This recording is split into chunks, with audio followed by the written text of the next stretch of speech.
remember I was sitting, I was with my friend Emily. We were sitting in the basement at my other friend's house because everybody was upstairs partying, but we were the designated drivers, so we were kind of just hanging out. And she was like, do you want to make a Ouija board? And I was like, what the fuck else am I doing? We did that, and the room got hot. The room was on fire. And it was a cold basement, and I was like, do you feel that? And she was like, yeah. And I was like, okay, I'm done. I was like, no, we're done. I'm not doing this. The next couple nights, what was happening is I could hear things moving in my bathroom, the garbage can is being dragged across the floor. And I was laying there, I was like, oh my God, I'm shitting bricks right now.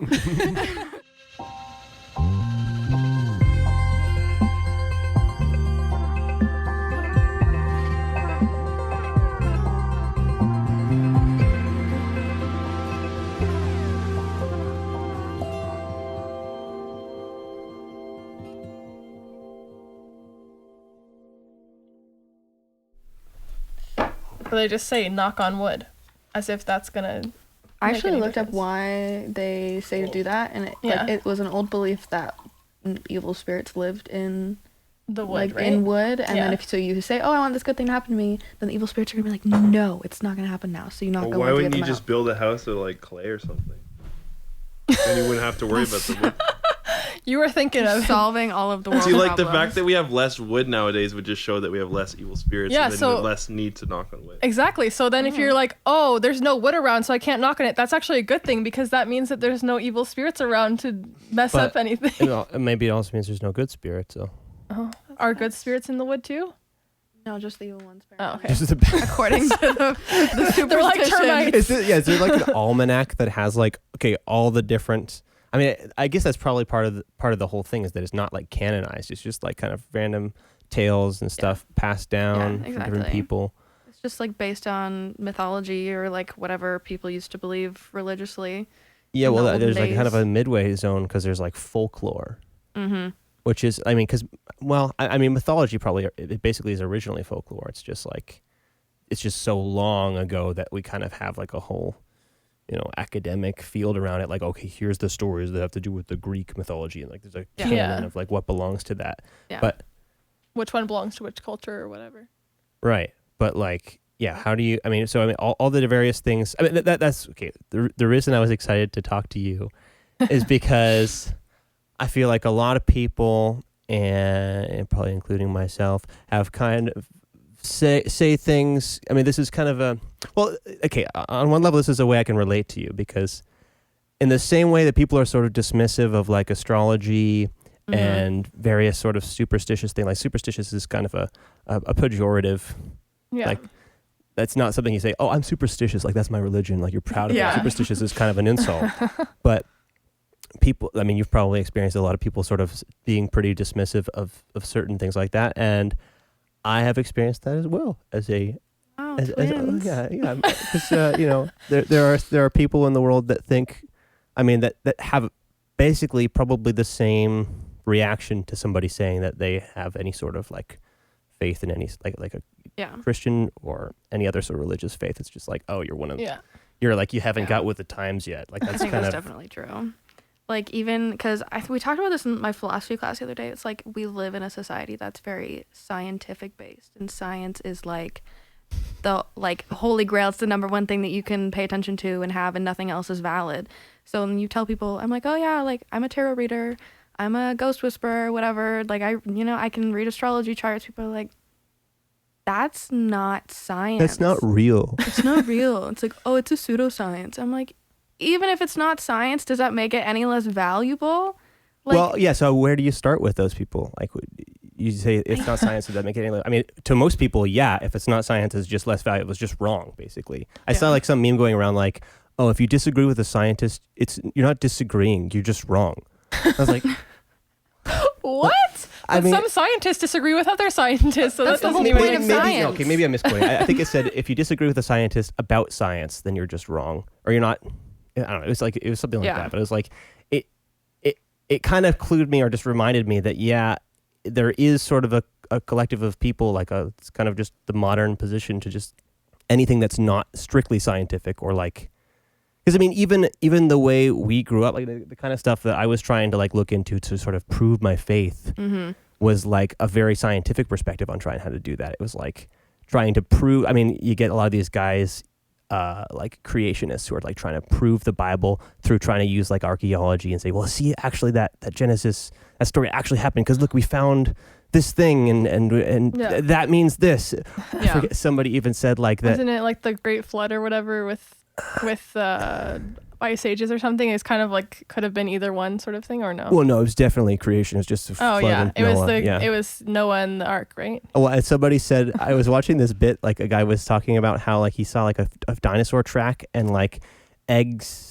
He found a piece of a dinosaur egg and like I guess it looked like it had been flung or something like that. And he's like, and that's proof that the dinosaur gave birth while it was running, which they would never do unless they were in a real hurry because they saw a flood coming. Oh my god! And I was like, oh yeah. I mean, that makes sense. Fair enough. That feels like a lot of could be running from could be a flood, though, right? Like they would not run from anything else, just floods. Well, I mean, that's kind of a silly example of it too. But like, there is a lot of sort of appeal. Like, if you want to get anybody to pay attention to you, you have to sort of appeal to science or scientific terminology in order to get people to listen. I think I even find myself doing that because I feel like I deal with a lot of skeptics. Like my dad was a really big skeptic, and I say was because I keep telling him stories that are very like indisputable. Even one of my good friends, Mackenzie, like he's an atheist. He doesn't believe in anything that I do. He's like, good for you, but I think it's bullshit. I'm like, okay, whatever. But like, I even find myself being like, oh, like, no, like here's these like stories that I have. Here's these readings that I've done that like, there's no way I could have known this information. There's no way that like where did I get that from? And they're like, okay. And I'm like, no, you don't understand. Like this is the craziest thing that's ever happened. And they just don't get it. And I've kind of given up on trying to prove myself. It's more like if you believe in it, cool, we can have a conversation. If not, I'm not gonna try and prove it to you. I'm not gonna argue with you about it. Like it's not really that big of a deal to me anymore because it's my experience. It's what I find to be true. Yeah. I mean, and arguing about it generally, I mean, I'm trying to think about how many things I believe primarily be because I had an argument about it and somebody proved me wrong. Yeah. I think for the most part, you just like, you go away from that conversation being like, I just think that they are a really nasty person. Like you're not even thinking about the, like what even happened in the conversation most of the time, I think. I guess it depends on the argument, but. I remember some people saying like, you should make sure you still do that and make sure you argue with people and you show them the truth because it'll plant a seed. It never does. Like, oh, yeah. Maybe it might plant. I mean, I don't know what kind of seed. It might plant the seed that they think they're extra right than they were before the conversation. They're like, no, you just proved me to be even more right than I was. Because you're both planting a seed at the same time, and it's just a question of who gets the plant growing faster. It's like a whole weed garden going on in there. It's a race to see who can grow the other person's plant faster. Get the water now. No, but I was thinking like, I don't know, with people at back when we worked at Tim Hortons, there were some of our coworkers that didn't really believe in whatever you like astrology and all that kind of stuff. And I remember you talking with Brad about it and saying, no, I really did prove Brad wrong though. Because he was like, no, that's not, so funny. That's not real. Like I don't think like birth you said you read him to what? Like I read him to filth. Like I was like, give me your birth time. Give it to me. God. And I like typed out this whole paragraph because I had the time. I was like, whatever. And because like family and childhood astrology is like my favorite thing out of the entire realm of astrology. I think it's the coolest thing ever. And so I was like, okay, like I'll just, tell you what childhood was like. And it was like down to a T. He was like, how the fuck did you know all of that? And I was like, what can I say? I'm just that good. And he's like, I still don't believe it, but Ashtyn, that one time, you really knew what was going on. He would even talk to me about it. Like when I was at work, he'd be like, oh yeah, like I don't really know about that stuff, but because really... when you have like an experience like that, it kind of, you have to sort of you have to just like either figure out some means of explaining it in a way that sort of makes sense to you, or just not think about it anymore. Yeah. Exactly. Right? Or you're like, oh, maybe I do believe in that a little bit, I guess. Yeah. You can go any of those directions. I think that's probably the healthier way of like at least holding on to it, like some sense of uncertainty, because if you can, I think you probably can make yourself pretty mentally unwell if you try like to just put everything and like just suppress all that stuff and then. Yeah. I don't know. A lot of people do that though. Like you would actually be surprised at a lot of people. They're like, oh, that happened, but I'm just going to ignore that for the next 10 years. Like, I'm good. Like even like my dad, who is like a huge skeptic, like he's had a lot of paranormal experiences, like maybe even as many as I've had, and I deal with like spirits on a daily basis. And he's always like, oh, it's the pipes. Oh, you know, I was just hearing things. I was dreaming. I'm like, no, Dad, like it was literally happening. How were you dreaming while you were awake? Exactly. And it'd be like something like somebody saying his name and nobody's home. I'm like, how can you rationalize that? Like So, it doesn't make sense. Well, I mean, but I know you're a fan of Jung and his. Yes. So I mean, and I've only read a little bit of his stuff. I've read like his kind of introduction to his work. He did like this kind of one final book before he died, where he got a bunch of different different psychologists who worked under him, and they put together a book to kind of introduce you to his work. And I read his chapter and a couple other chapters from that, and then I listened to his autobiography on Audible. So I like not super much, but like I at least feel like I kind of know the guy, and I really found him super interesting too, and I'd like to read more. But Yeah. his way of talking about spiritual stuff, maybe it kind of fluctuates through his life a little bit and talks about things differently, but I mean, he talks about astrology and stuff like that pretty seriously. Yes, he does. But it's always kind of hard to fit. I mean, everybody, I feel like a lot of people can try to sort of claim Jung and say, yeah, well, actually, he's backing up my whole system of beliefs, or he's backing up this. I know a lot of Christians who will appeal to Jung, and a lot of, or atheists as well, or people of various, New Age kind of stuff. But I mean, he talks about stuff like from a psychological perspective as well. It's my favorite. I think because I'm a psychology major, so obviously I have a level of scientific to the things that I believe.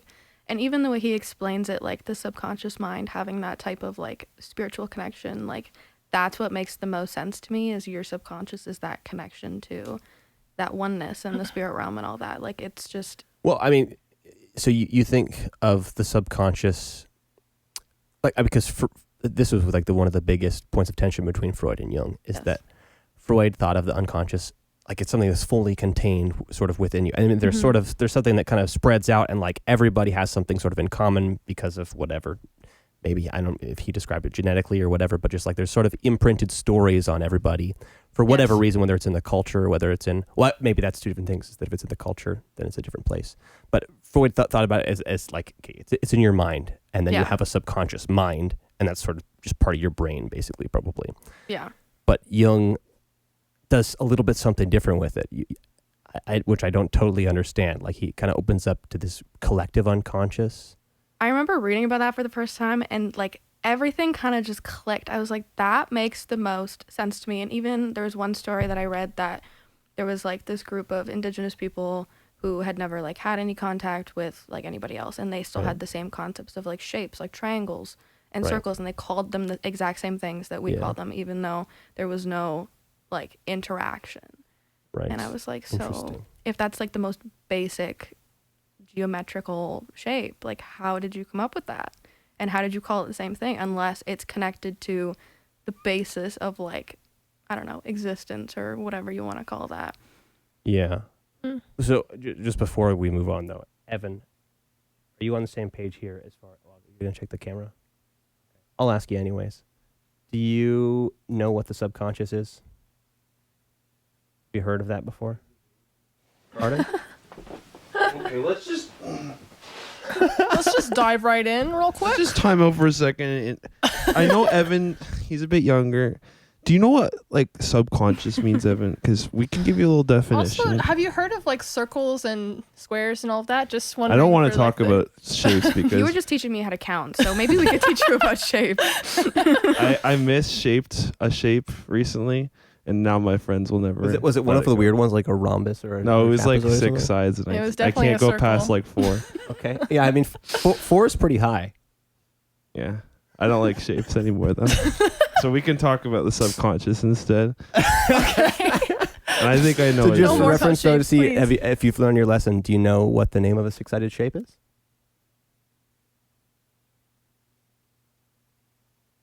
No. Want The 3 silence options is here? so loud. No, no, no, no, no, no. Okay. I've Oh, got, that was no. That's so I'm going to give you 3 options. Okay. A pentagram, yeah. That's a 5, isn't it? sextagon, Don't or tell a him. hexagon. It's either Octagon? sextagon or hexagon. And that's the problem with multiple choices. You gotta Still gotta guess. Yeah, what if you could just pick? I always wished I could just pick multiple answers, like either this one or this one. Those multiple choice questions. I mean, yeah, you should at least get a higher percentage for being able to narrow it down. Like at least I 50% knew. I get Like I was semi-marks for halfway this, there. right? Okay. All right. So good. We're on the same page about hexagons. What about the subconscious though, Evan? Yeah. What do you How we think feel about about that? that? It's How many sides probably does a that part of you that you don't, like it's like you're not random aware percent. of in your active part of your brain, but still exists on a deeper level. That's what I would say. That's actually a pretty good summary. The way Freud introduces it in his whole like introduction to psychology. Psychiatry. Well, I mean, some people for some reason use them interchangeably. Okay. Well, no, there's definitely a difference though. Yes. Yeah. Yes. But I mean, I think maybe the reason it gets confusing earlier on is because psychology is the kind of the newer science, right? Like psychiatry. Is that right? I think that's backwards. Is it? Okay. Because psychiatry is more like medicine based. Like psychiatrists can give you meds. Okay. Yeah, and and that whatever. started later. And yeah, because modern Okay. science is So a I'm little totally mixed up on that. later. But so the way he introduces it though in his lectures is talks about his most famous concept, the Freudian slip, right? Which is basically his like easy proof for everybody to kind of latch onto this idea that, you know, even though you might be trying to say one thing, there are ulterior motives that are actually present in you that can alter your behavior. Yeah. And it's like, it's not your consciousness, or it's not your sort of central aware consciousness. It's something underneath that. It's subconscious. And but it is real, and it does affect your behavior. Yeah. It's like, so like you might be saying, you know, what's a good example of a Freudian slip? I don't even know I off don't the know. top of my head. I feel like that should be a super easy one to think of. You one. could say "hey" to two people, or you Oh. could say "gay." Oh No, crap! actually- Shit!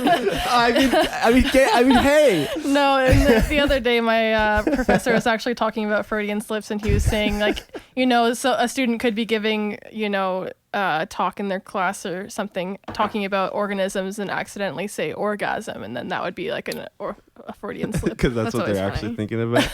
Yeah, the whole time they're just like, man, just got to get through this lecture, and then we can go to that bedroom. That's a stretch, though. I feel like. But that's not like a crazy concept to conceive of. Because like, yeah, okay, obviously, sometimes I say something that I didn't really know that I wanted to say, but I guess there was a part of me that kind of wanted to say. And just being able to divide yourself up into parts and say that there are some parts that are not conscious and some parts that are. That's the jump off point. Okay, so then how far do you want to take that? But Right. It gets weird when you start saying that you know, the subconsciousness gets there. You can kind of get so deep that it ends up being connected to everybody else, or like, so I mean, when you read that kind of Jung was making this idea of the Collective collective subconscious. yeah, or yeah, he calls it the unconscious, which is Yeah. I don't know if Oh. those are interchangeable, more or less, but I feel like they're different, but I can't find well, I words mean, to actually, explain why Freud even they're- calls he doesn't call it subconscious anyways. He calls it unconscious too. So both of them. So we're on the same page there. Okay. All right. But so what's Jung doing? Or what hit you about that? That made sense. I don't like it. Just I'm trying to find the words to explain it. It's like the subconscious, because it's so deep. It's like those memes. It's like, oh, the iceberg, and underneath the water there's like this massive, like even more iceberg to it. It's like there's so much going on that you're so unaware of at all times, and it's like, how would you even know that you like are connected to this oneness unless you get like those little hints, or, you know, you start to notice like things that keep happening or whatever. Like you get like little signs, and it's very complex. And as much as it is connected to you and your experiences shape what you're seeing at the same time, whether you realize that or not. So it's kind of like it's so vast and so difficult to just like summarize and be like, yeah, this is what I think of it. But That summarized the experience for you. So now Yeah. you're trying to summarize the summary. yeah, no, exactly. So the general idea though is just that there's so I mean, you said like there's this oneness. Yes. That everything is sort of connected, but that doesn't necessarily have to be a super spiritually idea. At least let's try to think about that for a sec, because like I feel like you can make a case for that sort of appealing to sciencey ideas, although maybe you still have to kind of use metaphor and use some intuition to make the steps to go all the way, because I guess that's fundamentally the difference between sort of scientific thinking and poetic or spiritual thinking is Yeah. that like science kind of goes top down and says, oh, here's a bunch of patterns and we're going to kind of, or sorry, I guess it goes bottom up. It goes to the bottom and it says, here, do we see these principles here? And we're going to test them and make sure that they're consistent across every scenario. And only the ones that we test, we're going to say that kind of fits into our catalog now if that does that. But spiritually, you kind of go the opposite direction. You start to try and look at this bigger picture and you say, okay, I see this principle here. And therefore, I think that probably means I can see that kind of in a more abstract way on a larger level. And it probably goes all the way up and all the way down. It's just this intuitive thinking that says that like any pattern you see might continue up in every, which I mean, like that does make a lot of sense. I feel like intuitively when you start talking about that, a lot of people kind of get that. And you talk about like, oh, atoms, they kind of look like same way a solar system looks. And then maybe galaxies kind of do the same kind of thing. Like, oh, imagistically, it works too. Yeah.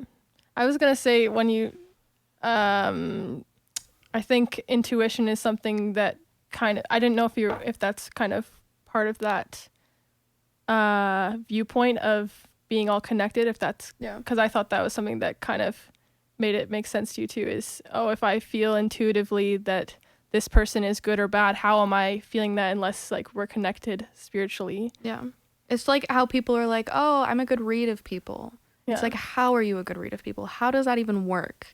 And it's that we're all kind of connected to the same type of thing, whether you're connected by the shared experience of being human or whether it is something that's greater and deeper. I think it's both at the same time. Yeah. Okay. Or even maybe how when you walk into certain places, depends on if you really believe in this kind of thing, but if you feel a certain space feels more spiritually heavy or negative or that kind of thing, I think then you're connected to that atmosphere in a way too. So then that would also kind of make sense in that same But how much vein. of that is just sort of like, again, how much of that can you kind of just distill down to basic psychology kind of principles where it's like, okay, you can sort of subconsciously in your brain make deductions about your environment and say, okay, that kind of indirectly tells me that there's something wrong here. And I consciously cannot think of exactly why. Like I don't understand these connections I'm making, but subconsciously there's a kind of a whole logical chain of things that's kind of happening here, and I'm kind of coming to this conclusion that things are not as they should be, so I feel scared or I feel sad or I feel down. I think there's some things that could be just over, like, I think most people would find a certain scenario looking scary. Like if it's an old broken down house, you're gonna say, oh, that looks pretty dangerous. Or if you're like but in a there room could full be of some like creepy candles. yeah, it's a little bit dangerous. Fire hazard. Maybe not these ones. I don't know. I'm But just really trying to get it spooky. Guys. You gotta at least pretend it's spooky in here. Sorry. it's a bit spooky. It's a bit spooky. But I think there can be other situations where I was thinking about how there could be, you could walk into a certain type of room and it could remind you of some other traumatic event or something and be like, oh, this room feels like negative to me because it connects to that. But then there could be rooms that maybe, or places that look relatively normal, but a lot of people just feel negative about them. And then I think that's something where I'd be like, okay, maybe there's something else going on here. If this doesn't actually, like, you know, I guess there's no way to really prove it, but if it looks relatively normal and safe, but a lot of people are still feeling like, oh, this, every time I go here, I feel really like heavy or uncomfortable. Maybe there's something going on there. What do you think is going on there in those? I think it depends on every individual scenario. I think everyone has the ability to sense things that are not there, but it's a matter of, is it a muscle that you're willing to work on and sense grow things that are not stronger? there. Yeah, that they're not Physically there. not Okay. there. Physically not there. This is not a Spiritually real. there. Yeah. So like, I don't know, like people always be like, oh, I feel like somebody's watching me, and you know, I don't know what that is. I'm like, because somebody is watching you. Like that's what you're not clicking into. Like just because you can't see it, if you're constantly feeling it, like that is an evolutionary response. Is like, oh, I feel like somebody's watching me. The hair is standing up on my neck or whatever. Like that is evolutionary. That's why our bodies do that, to say, oh, there's a predator behind me. But because like over So why is it having this sort of like very physical response if it's not like, okay, so somebody's watching you, but It's they're not not physically actually there. there's not actually somebody in the room with a knife ready to stab you. It's not like a I Maybe think they because have a knife, you don't know. like obviously we've like really evolved past the point of predators versus prey. Like that's not necessarily something we really have to worry about. And I think like especially from an evolutionary standpoint, because you don't have to worry about that. You have a lot more room to notice other types of things that maybe however many years ago they didn't notice. So like there's no actual predator coming to find you, but you can still feel when people are watching. Even if somebody enters the room and you don't see them, you can still kind of feel that they're there. I thought the idea was that humans gave up all of their incredible senses and put all the power into their brain, whereas like animals have stronger senses. Like cats have insane vision. Cats are highly intuitive animals. Yeah. So that's, yeah.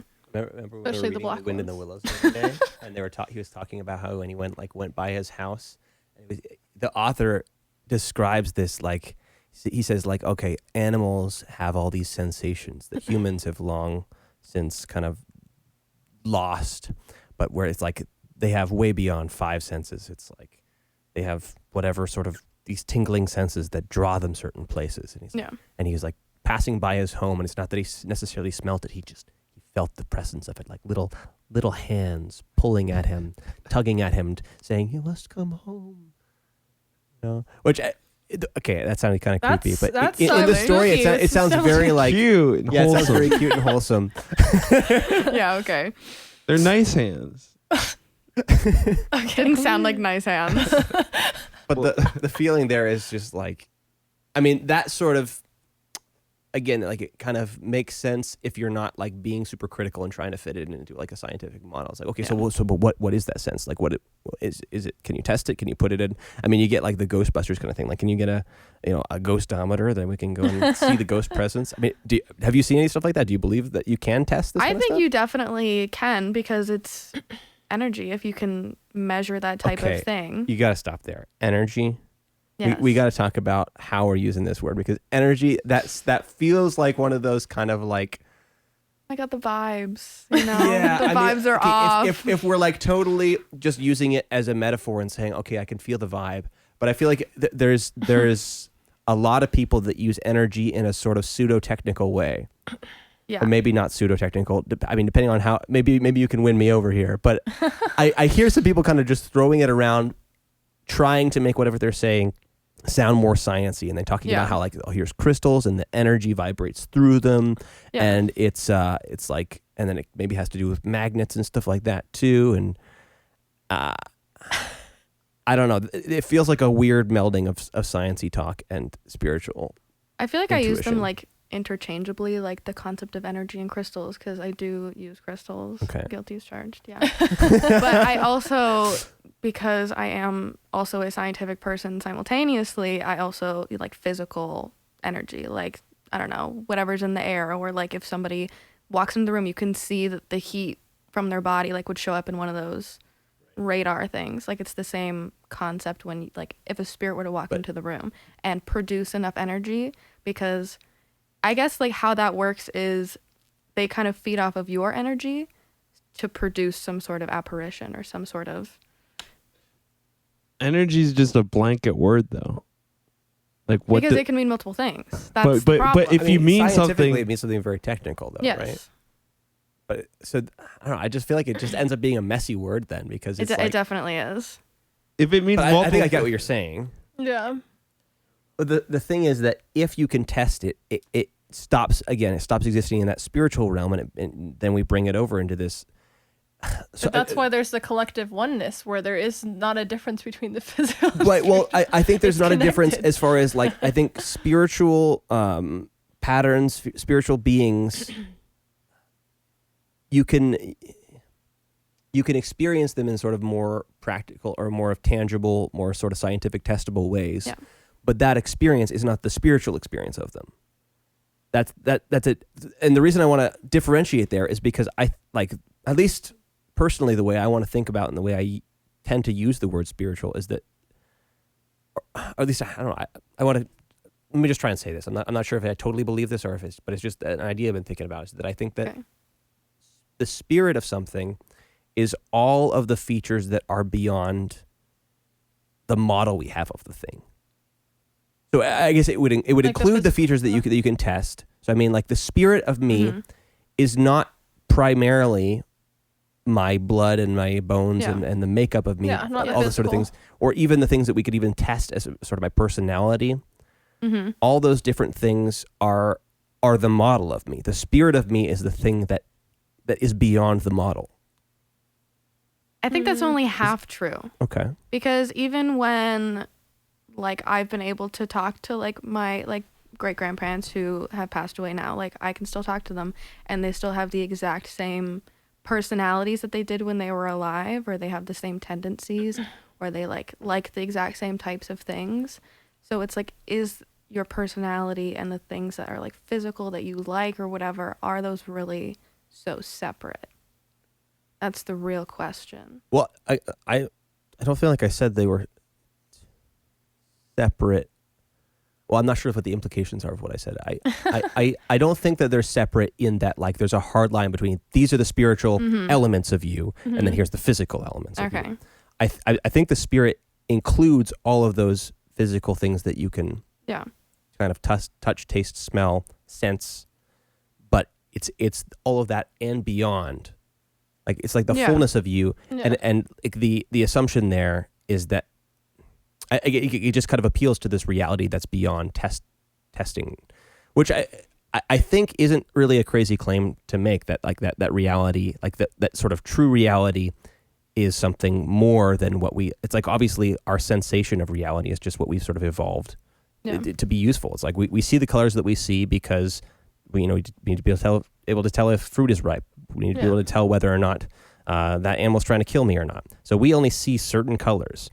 Mantis shrimp randomly, for some reason, so we have three, different color cones. I think, Cones, yeah. cones in your eyes. Mantis shrimp have like 12. That bothers me. Yeah, I don't know why it's it like, so, bothers me. but the I said idea, this to you, and I Yeah. was like, "Oh my god, there's colors I can't see." Like, I know. that stresses me out. Yeah. but for the some idea is reason. just that, like, it goes, or the principle there, again, this is very spiritual intuition thinking here, is that extends on into basically everything, every sensation you could have of life, every experience you could have of life, is that you're only seeing a very, very limited version of that thing based on, what's evolutionarily useful for you to experience of that thing. So the spirit of the thing, I mean, maybe we just, like, maybe this isn't the way it's generally or always used. I think you can probably notice a pattern in the way people might talk about spiritual things, is that, like, the spirit of the thing is the thing that's beyond, right? Or, like, it's like the real reality of the thing. yeah, just beyond what you If can you get actually too good see. at science, though, you'll kill the spirit. Well, at least you might forget it, because the more, again, so the idea is that there's always something that's beyond what you can sense. Like, it's not that there's actually 12 colors and we can only see 3 of them, but Mantis shrimp can see all of them. I think it's that there's an infinite number of colors. Yeah. I mean, I can't prove that to you, because I mean the point is that it's just sort of a claim that, like, that, or what would you say? It's an axiom. The superstition. Oh my god. Okay, maybe it's a superstition. I don't know.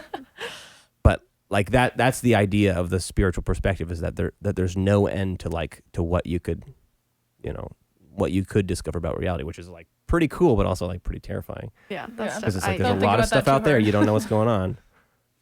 Yeah, I think that's definitely true. But I also think that you can kind of train yourself to see a little bit more than what Sure. you can physically see. But so in that context, do you want to use the word energy to, like, does energy then become something you can quantify and, like, say that there's this much energy? Or if we want to use energy in a sort of spiritual sense, using spiritual the way I just kind of described it, energy is not something that can be quantified. It wouldn't be something that you could test specifically, because it's not a one specific thing. It's like this infinite nonsense.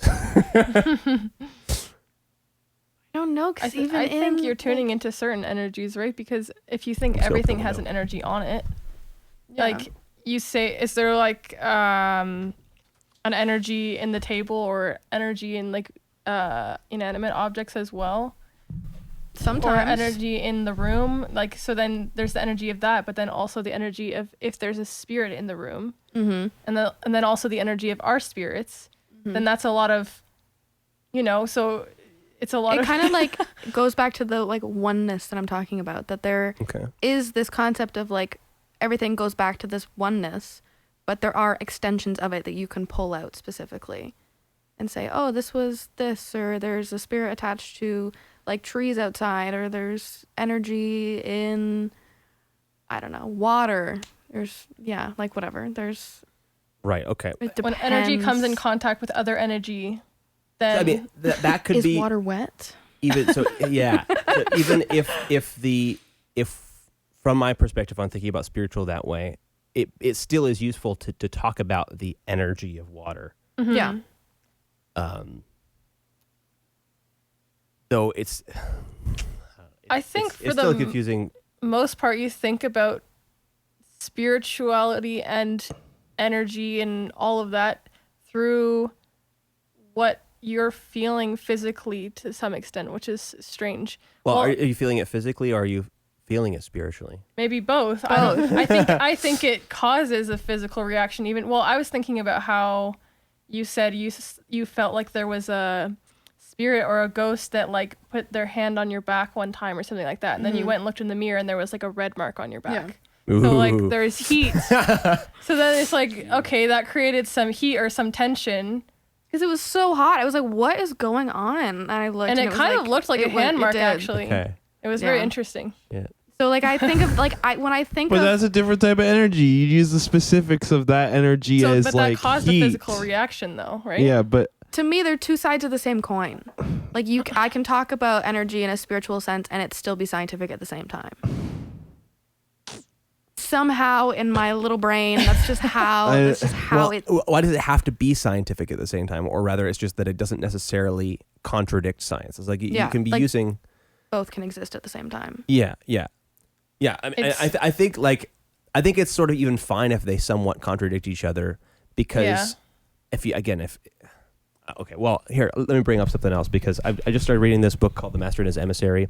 Okay. Again, I started it earlier this year, and then I was like, that was really good. I should try and talk to the author, and I got him. He's down to come and have a conversation with me, so I'm super sweet. excited. So I'm like, okay, I'm going to start the book over again, and make sure this is really fresh on my mind. Make sure you know what you're But talking about. the basically one of the main points he gets at as he's outlining the structure of the brain is that, your brain is basically split into two halves, and it's not by accident. Every brain of every I think he said basically every brain that we've ever been able to study, even as far back as we can find, even every archaeological evidence points to that all brains split in half, or they're bifurcated. They're split into two sections, because fundamentally he takes that as part of the evidence to say that there's in order to exist, even evolutionary in reality, you need to have two fundamentally different modes of being that you exist in with reality that sort of are not the same. I mean, that's why you have to separate it,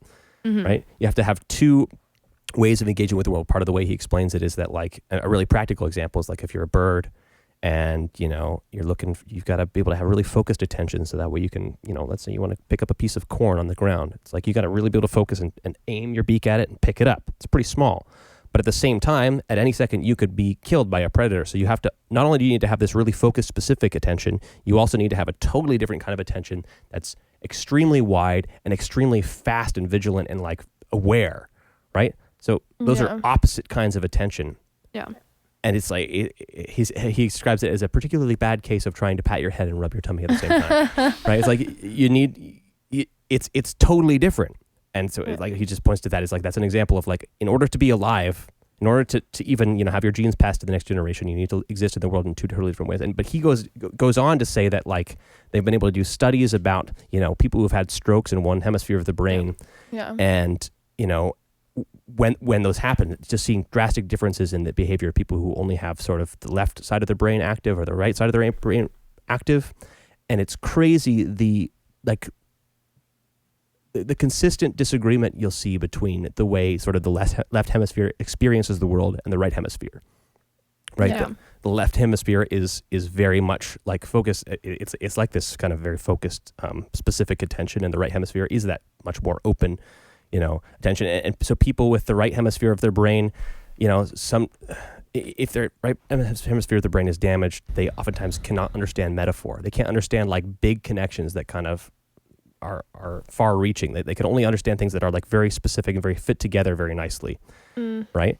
And people who have the left side of their brain damaged are not able to to see things, see the parts of the things. They can only sort of see the whole of things. The grand picture, yeah. So I'm kind of generalizing here, and maybe if you read the book, you might be able to nitpick and say that I haven't got some of that right. Yeah. But like, it's the important thing is just that in order to even be alive, you need to have sort of contradictory or two paradoxical views of the world that exist. You know, with something that John Vervaeke outlined for us, they need to be working in opponent processing. That's the way you exist in the world. I don't know if I feel like you might know this just because it's kind of a common thing talked about in psychology, but or is it even psychology? Okay, I might be totally wrong now.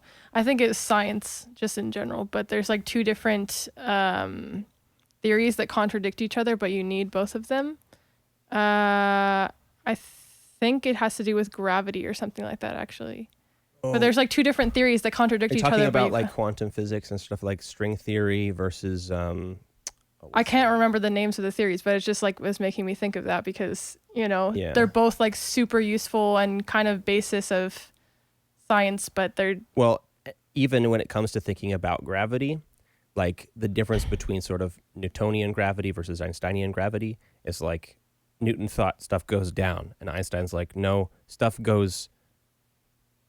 In like I don't know, like I can't explain it. But it's like it's different. But like thinking about gravity from an Einsteinian perspective on an everyday life level is not useful. In fact, it's like totally distracting and confusing, and would kind of slow down your processing of reality. Mm-hmm. But thinking about gravity from a Newtonian perspective, when you're trying to analyze the movement of planets and stuff, doesn't really make as much sense, right? So it's like. Even then, you have two totally sort of contradictory models of gravity that that are useful in different frames of reference. Yeah. Points of reference. I think even with going back to the concept of the collective versus the kind of like each person is their own separate spiritual being, I think I like to think about the world more as we're all just like separate because that feels like easier to process. Like I don't want to be in contact with all of you. That's like too much happening at once. But at the same time, I definitely feel like your perspective of it being like a collective consciousness makes sense, but I just prefer not to believe it. That's fair. I don't want to think about it that much. It's too much for me. But then that's kind of the thing where it's like, okay, I kind of believe this, but I also believe this at the same time. And they both make sense to me in different situations, depending on what I'm kind of thinking about in the moment. Yeah, it's like, are you trying to get a piece of corn or are you getting attacked? Exactly. I'm thinking of time. Honestly, hopefully neither. I really don't want to be eating corn off the ground. Just one single little piece. That's your dinner. But I think everybody's had experiences that we just, like you just described, don't want to like think about. Like, I think I like to think about it, and I think you do too. Yes, definitely. I'm like, But oh my God, I don't know what this means. Let me think about it. Yeah. We have a lot of conversations like that where I'm like, here's this thing I learned, and you're like, I don't want to think about that. I think it goes vice versa. Well, there's times where I'm talking about something and you're just like, okay, like because our backgrounds are different and what we've grown up learning about, it's sometimes I'm just going off on this thing and I'm going super in depth with it and you're just like, that's very interesting, but I have no thoughts on that. And then it can be the other way around where I'm just like, what you're saying makes me uncomfortable right now. I don't know why. I think it's probably just my upbringing being like, that's evil. Don't talk about that. But yeah.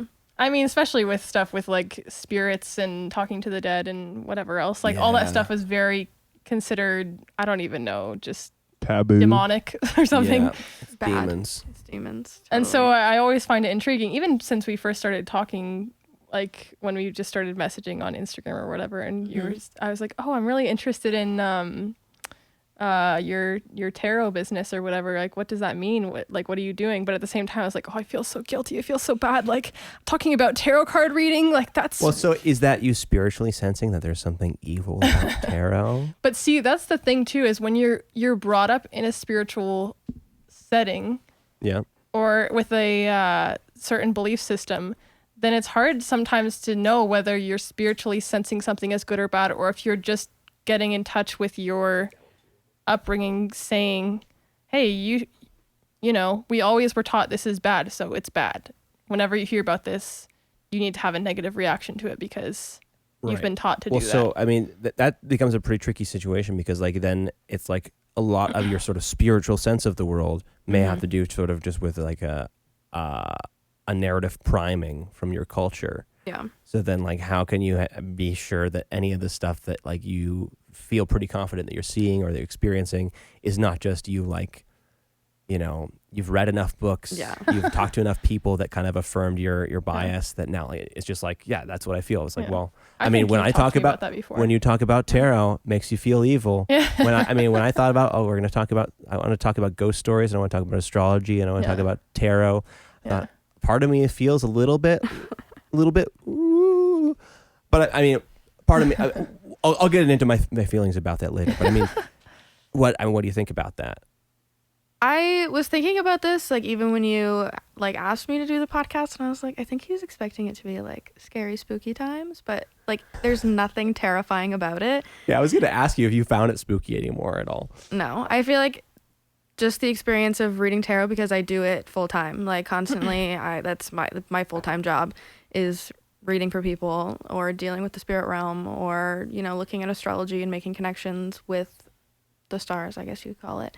But there is nothing scary about it anymore. I feel like it's just because I also spent a lot of time unlearning a lot of Catholic beliefs, because my great-grandparents were really Catholic. I went to Catholic schools, and subconsciously that all gets in there.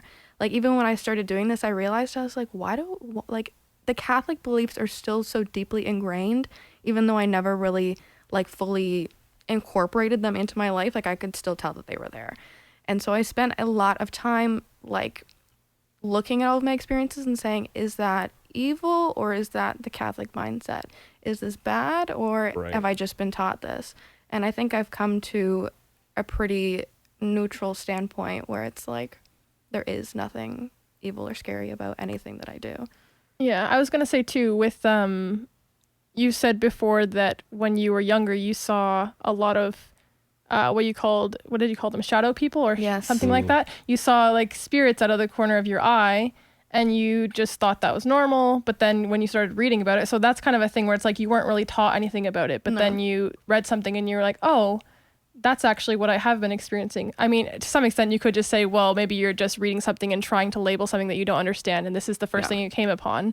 But at the same time, but even like the thing with like, when I would see shadow people all the time, like, I was probably 10. Dude, why did you choose shadow people? That's fucking creepy. Yeah, I know, exactly. That's what I think too.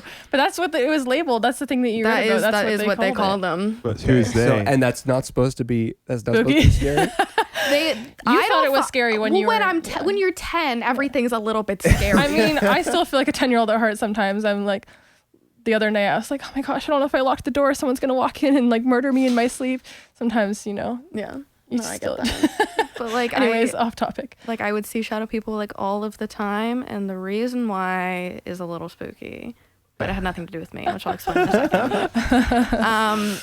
And like, I wouldn't only see. You're coming through totally for me, Ashtyn. Here, all I wanted was so something many spooky. I have a lot of ghost stories that I feel like a lot of people would find spooky, but I just don't find them spooky anymore. Okay, she's above this shit. Yeah. I've talked about it too much. It's like gotten past that point. But I would always see shadow people like out of the corner of my eye, and it wouldn't always be one, it would be like 3 or 4 at a time. And I didn't realize that was abnormal until like 6-7 years later, when I started getting into like tarot and spirituality and all that kind of stuff. And I was reading about shadow people, and I was like, wait a minute, that wasn't normal? Like, that's a little crazy. And the reason, like, I guess how people explain that type of thing when you see shadow people is they're technically quantified as like low level entities. Okay. So they're technically don't use that word. If you were to look this up in the books at school, there there is the word. Wait, what was it again? Low level entities. I think the problem here is that if you say technically, then people are going to say, okay, so what's the the literature that we're using as our technical literature that we have a technical explanation? I don't know what the technical literature is. I just read things over the years, and I'm like, yeah, that looks like exactly what I experienced, and that makes sense. Like, it's just me labeling my experiences. So obviously, like a you don't have to believe doctor. Me. Yeah, exactly. That actually is how you identify, right? No, 100%. just witch without a doctor. You're not helping people. Yeah, it's witch. Yeah, no. But because they are low level entities, or that's how people see them. They see them as something scary and terrifying and like impede on your life or whatever. They're so easy to get rid of. It's not even funny. But like, I guess my mom went through a phase where she was like into Ouija boards. Oh. And so that's why the house had lots of shadow people. And even when I think back to like when we lived there, like I always felt like I was being watched. And when you're 10, it's like, oh, maybe my imagination's running wild. Yeah. I don't know what's going on. So can you go into that a little bit more? Like what are shadow people all about? Like low level entities, like they're not basically they're like kind of outcast from society. What's the difference between them and other spirits? I mean, well, I want to know the entire categorization of the spirit. Yeah, can you go through the catalog of what kind of spirits we got? Like low level, At mid the level, top, we've got high the level, gods, diamond right? tier entities. I don't even know if they would be the top. Oh no, We'll the start with gods are the- not the top. What would be the top above the gods? The Because universal the concept oneness. of more than one god is still not the source. Right. Okay, The the source. central oneness Source would be the is like, highest. yeah, that would be Right, like okay. the top tier, Okay, got whatever. it. Yeah. And then I guess below that would be the concept of angels versus demons. Okay. Yes, demons are on the same levels as angels, or at least I see them on the same level. I don't see demons as inherently evil because we judge them by human standards. They have their own ethical. They have their So own. you think there's like kind of a more true definition of what's actually a demon versus what's actually an angel? It's just like humans kind of misidentify. I think humans misidentify. So them what's the difference completely. between them then? Yeah. What is it? I wanted to see what your perspective is on like there like being a real such thing as evil too. I don't know if there is such a concept as evil. I think it's human made. Okay. I think because a lot of people have scary interactions go or get out what the they knife. what they perceive as scary with the spirit realm, and they're like, oh, that's evil. That's like evil spirits or terrifying. evil in general. Just evil spirits, evil people, evil demons, whatever. So it's like if you just don't have enough compassion or enough like wisdom to know what the true purpose of that spirit is, then you like, which I mean, sort of subjectively, that's a good term. Then it's like, okay, this is evil to you. Yeah. Like Yeah. you shouldn't interact with this because you don't know what to do with Right. it. Yeah, like unless you know what to do with them, that's totally a different story. Right. Right. Because I do know people that do know how to deal with demons. Maybe they like work with them, or they ask them for favors. Even the same as angels, it's the same concept. But I don't see them. I don't do any of that. Just on the record. But Not a demon whisperer. Just so everyone knows. not a demon whisperer, just a normal ghost whisperer. But That sounds so counterintuitive coming from a Christian perspective. That's good. That's gonna be the clip. That's at the beginning. Not a demon. they just exist. I think they deserve a lot of respect that maybe some people can't give to them. Like, it's like, I guess the only like metaphor I could really think of is like old-timey kings, how they're like, oh, I am the boss, I was chosen by God, and they have like a kind of attitude about them. I feel like demons have the same kind of energy. Okay. And they all do separate things, like the same way angels have their own separate little. You could sort of like manipulate them, though. I feel like sort of like a carrot and a donkey. Like, oh, he just wants his ego pet, so I'll Yeah. just like. Sometimes. I guess Sounds like every. you're playing with fire, though. Yes, yes, definitely. That's why You you have to don't be do very it. careful, and that's why I do not do that. I Demons stay in are my a little fire bubble. hazard. There's so many stories about like trying to make. I mean, that's the whole classic genie in a bottle trope. It's like basically it's a demon, and like he'll give you wishes, he'll give what Yeah. you want, Yeah. but there's always a price. Always a You catch. just said they're on like a higher level, a higher on the tier list than humans, and then immediately we went to ancient kings, and then That's just the metaphor. That's Yeah, the only way I but could think to I know, explain as soon it as- like as in soon as it normal sounds- people terms. as soon as it sounds like you're controlling them in any way, that sounds very uneducated and human again, where you seem to think that you can do anything and understand how to interact with that. Well, I don't interact with demons or honestly angels, so By it's you, like, I'm saying, People in general. yeah. I think it's very complex, and every entity has its own personality. The problem is when you sound too certain about the specifics about something that's again out of your understanding. Mhm. Like Yeah. the more you You're talk only about, labeling as much as you can in a human. In my I know, tiny but little it human sounds very specific still to me. Like the attitude, or maybe that was just the example again. Yeah. But like Yes. giving human attributes again to these things Right. feels But I a mean, little too specific. but you can only to me. explain things in your human Right. Well, that's perception to a human extent. it's Yeah. the same problem with difficult. any other religion, or like this, like the reason why most in a lot of religion, I mean, with Islam as well as like Orthodox, like Eastern Orthodox Christianity, like you're not allowed to draw an icon of Jesus Christ. Mm-hmm. In Islam, you're not allowed, I don't think you're supposed to draw a picture of Muhammad. No. So they're a little bit more chill about that. But even the kind of pictures they draw of Jesus Christ are it's not a picture of sort of what he like supposedly actually looked like, though it wouldn't even matter necessarily, because again, like Jesus Christ was a person that actually walked on the earth. God, like the transcendent God, the Father, that's like beyond, like, I mean, I think that's really in line with the same kind of idea you're talking about as far as like the final oneness, like the Yes. Yeah. right. Yes. You're not allowed to represent that in Christianity. You're not allowed to represent. No, I mean, even in the way they wrote God's name in the Bible originally, Right. they Not weren't allowed to even say allowed it. to fully write it. They couldn't write like all of the letters. They could only write some of the letters, right. and they weren't allowed to say it. Right. Yeah. Which and some people say that even not some people, some scholars. These guys got good opinions. Oh yeah. Some scholars even say that as far as like the name that God supposedly gave Abraham in the story, that he gave Moses in the story about him, like, you know, talking to him in the burning bush, was not even a name. It was a, you know, just a shutdown of his question. Like he says, what should I say your name is? He says, I will be what I will be. Mm-hmm. You just tell them that being itself has sent you. Yeah. Right? It doesn't say, okay, this is actually my name. It's I am. Like that. It's like the first part of Obviously, the introduction. There's a lot of debates about what's Yeah. meant by that, but this is Yeah. one interpretation of that Yeah. sort of Yeah. conversation, is that it's not even a name. It's like you're not Yeah. allowed to know God's name. Yeah. Mm-hmm. Oh, okay.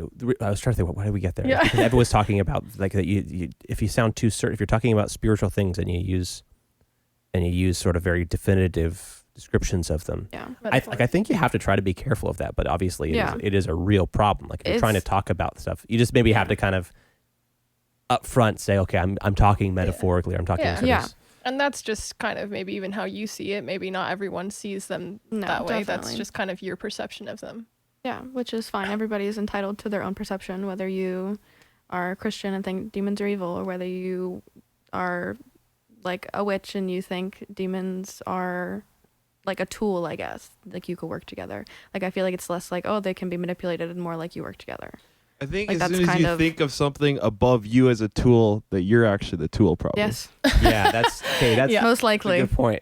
And that's like, but that's why the intuition that these things are evil, at least again, sort of subjectively evil. Yeah. Because I mean, even subjective evil makes a lot of sense with my even view of Christianity. It's like even with the original story of sin in the Bible, it's like it's not that the fruit itself is evil. It's that knowledge of good and evil was not what Adam and Eve were allowed to have yet.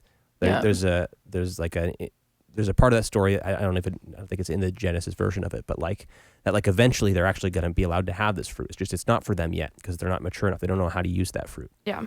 Right. So it's like you shouldn't interact with demons because they're evil, meaning you can't handle that. Yeah. Potentially, yes. Interesting, yeah. That's definitely. We were, I think that's we were definitely true. eventually going to get back to the definition of the low-level entities, though, I think. Oh yeah, sorry, we're It's working our all way the down. same We were trying to Going get all the way down the through hierarchy. yeah. So then I guess I don't know what would be below that. Like I always think of anything non-human to be kind of at the top of the scale, and as you go down, it gets more and more. Including animals? I think animals definitely are up there. I You don't think they're above? I think they're maybe on the same level as humans. I think they have human level souls. Definitely spirits. seems like we're using them as a tool comfortably in this case. Yeah. Yeah. Seems If, like we if that's the understand case them. that they're above us and we're freaking like killing No, I think we're billions equal of them in every that. year for like these Yikes. the cow We all go god to hell. is going to come back with a vengeance and mess everything up. I mean maybe he is. I mean that's Not the people in India who are not eating all the cows. yeah. Well, I mean, isn't that in a certain sort of metaphorical way? You could say the spirits of the cows are judging us with releasing all this gas into the air and then destroying the ozone and then global or climate change. Maybe. And then I guess the concept of spirit guides, I feel like this is always something people are like, what is that? But I get like everybody has a set of spirit guides that they do different things throughout your life, or they help you with like learn certain lessons or get through certain trials or whatever. And they are technically human. So Oh, I did not know that, actually. like there's one medium that I was watching, he was talking about his own spirit guides, and usually spirit guides don't give their names or like a lot about them because it's not important. they're like, no, worry about you. We're here for you. It's not about me. But this one spirit guide gave him like his name and like where he's from or whatever, and he went and looked him up, and he was actually like a real person that had lived and like had this And whole you'd life never or heard whatever. of that guy before? Never heard of him before in his life. Like he Very was like somewhere from interesting. like a separate country, spoke a different language, whatever. Like it was Right. really, really cool, and I was like, that's really interesting. So And why do you think that certain human spirits are connected to certain people? Like after they die, right? Then those spirits become your spirit guides. Why do you think those specific there ones any- are for you? I'm not even really 100% sure how they get assigned or how that works, because I've heard of people like having their parents die and then saying, oh, my parents are my spirit guides now. And I'm like, is that really how that works? I'm not entirely sure. But I think that there's like in order to become a spirit guide too, that was the other thing, is the way that you, I guess, look or present as a spirit guide would be the lifetime that you were most spiritually true to yourself. That's kind of the concept. So then you can, because you were spiritually true to yourself, you can help somebody else be spiritually true to themselves or figure out how to do that throughout their lifetime. Yeah, because you believe that we keep coming back Yes, I believe in having reincarnation. multiple lives. So yeah, what do you think of when you think about the concept of being like spiritually true to yourself? I think That's a good question. as a baseline, it means kind of like following your intuition and doing things that you feel called to do and not ignoring like the spiritual aspect of yourself. I feel like a lot of people tend to ignore that because doesn't have any basis in, science or whatever. Or, it's easy to ignore your intuition. It's so easy to Right. ignore It your doesn't feel intuition. logical or practical a lot of the time. Exactly. So the people that maybe do follow their life vocation intuitively or live their life intuitively, I feel like that has an aspect of being spiritually true to yourself and not really worrying about material or physical type things. Like, Yeah. oh, how can I get the most money? It's no, what is my passion in life and what can I do to fulfill that? Kind of as a baseline. Sorry, I just wanted to say, like, I appreciate your patience so far in this. Like, I know we're kind of like just throwing stuff around in the dark, and some of the stuff might come off like a little bit accusative or No, like, I think it's fun. I don't know. I just I appreciate that you're actually educated about this stuff, and that it's like something that you've taken the time and that you are willing to like, come and basically be on trial here as we question you kinda. about. Like, I'm not. I don't want that to be the vibe at all. No, it's But, like, fine. I love talking about this and I love explaining it because I feel like I don't really get a lot of opportunity to. Like a lot of people that I do talk to, my friends, like believe in all of this and they experience the same things that I do, and I'm like, well, I can't really talk about it if you know what I'm trying to say. And like, the ones that don't are just like, that's they're like, not I don't want to hear real. about that. Yeah. Be Whatever. quiet. Yeah. So I want to hear more of like some of the crazy stuff you've actually experienced, but I'm wondering how you deal with, like you said, being sort of spiritually true to yourself has a lot to do with like following your intuitive senses. Yes. But the things that people will like, especially, people who are very anti-religion will point to is that there's so many cults out there. There's so many examples of people sort of going nuts. Yes. And because of following, so obviously your intuitive senses can lead you the wrong way sometimes. And like, I don't think that's true. I think that's what you're labeling as intuitive sense, but is actually not. okay. So what is it then?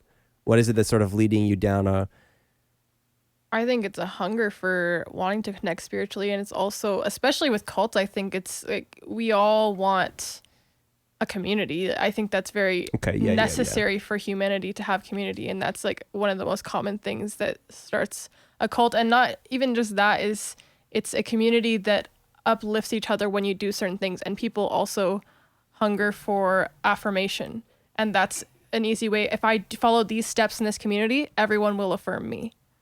Right. Yeah. Okay. I think I'm totally on board there as far as just like there's a pretty deep drive in everybody to want to be part of something. And I feel like cults, the whole concept of them, it's like, oh, you have to do these step-by-step things, and then you're enlightened. Yeah. And I think the actual concept of enlightenment or listening to yourself intuitively is so much more difficult because you get so much more pushback. Yeah, that's actually a good point too, though, because cults also make it feel like it's easier, right? If I just have this step-by-step program to get to this spiritual connection, that's so much easier than just trying to figure it out on my own. And I think everybody wants to be able to have a more simplified version of how to, to do those things if they are really trying to have a spiritual connection with something, if they want to have a belief system or whatever. That's why people are drawn to any organized religion in general, I think, is because it's like, oh, here's a list of rules and kind of beliefs. It makes it more simple, so you don't have to think through every single thing you believe. That's exhausting. So beyond, so there's some very obvious things you can look to as far as like the utility of religion, the utility of community, and just like the natural urge to be part of something. But but what is, you think people can just sort of like confuse their spiritual sense with a demon or something like that, or with something that's trying to manipulate them for sort of its own gain? I don't think so. I think what happens is people, like, it's that humanistic desire to just feel like you're doing something. And I think a lot of people get caught up in that, and it's more about, it's surface level. And so if you really want to be like spiritually true to yourself or be intuitive, you have to go deeper than that, which, like I said, is really, really difficult. So I don't know. I don't think that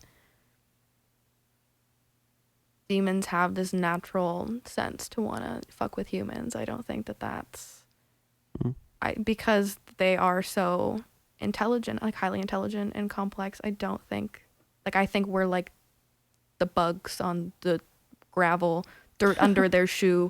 Like, who cares about humans? Like, that's kind of, that's almost like a I feel like that's kind of the way the Greeks thought about the gods. In some, although they still like competed for humans worship and stuff like that. But there's it's basically like their motives and what they were after. Almost wasn't a clear, like, didn't map down onto like sort of what was good and what was desirable for humans. It was like the gods, they do what they want to do, exactly, and they're against each other. They've got their own stuff they're trying to figure out or what they want. That's sort of the way you think about demons? Kind of. And I think that's even like when you think of things like Norse gods or like Greek gods or whatever, they do exist. They are like actual entities that are not human. So they kind of have the same functioning, I guess, is what I've explained angels and demons kind of are, but I guess that's more like the Christianity, Catholicism viewpoint of those same types of entities. They're just not human. So like even when, I don't know, like I was watching a TikTok and one of my mutuals, she was talking about how people think that like the god Loki is evil because he's just brings chaos everywhere he goes or whatever. And it's that concept again of, is he actually evil or do they function outside of human morals? Right. But it's like, have you ever read the stories about Loki? If you make a statement like that, it sounds like you just haven't read the Norse myths at all, or like even heard any of them told. Because like Loki's just a silly guy. He's a little baddie. Yeah. He just likes to cause mischief. He's not a god of mischief, evil. isn't he? He's a god of mischief. He's just like, he just wants to mess things up a little bit because I think there's certain writings though where it looks like he's doing things in an evil type of sense, and I think a lot of people will use that, like, pick and choose and say, oh, this is to prove what I believe. Yeah. But ultimately he brings about some of the events that cause Ragnarok too.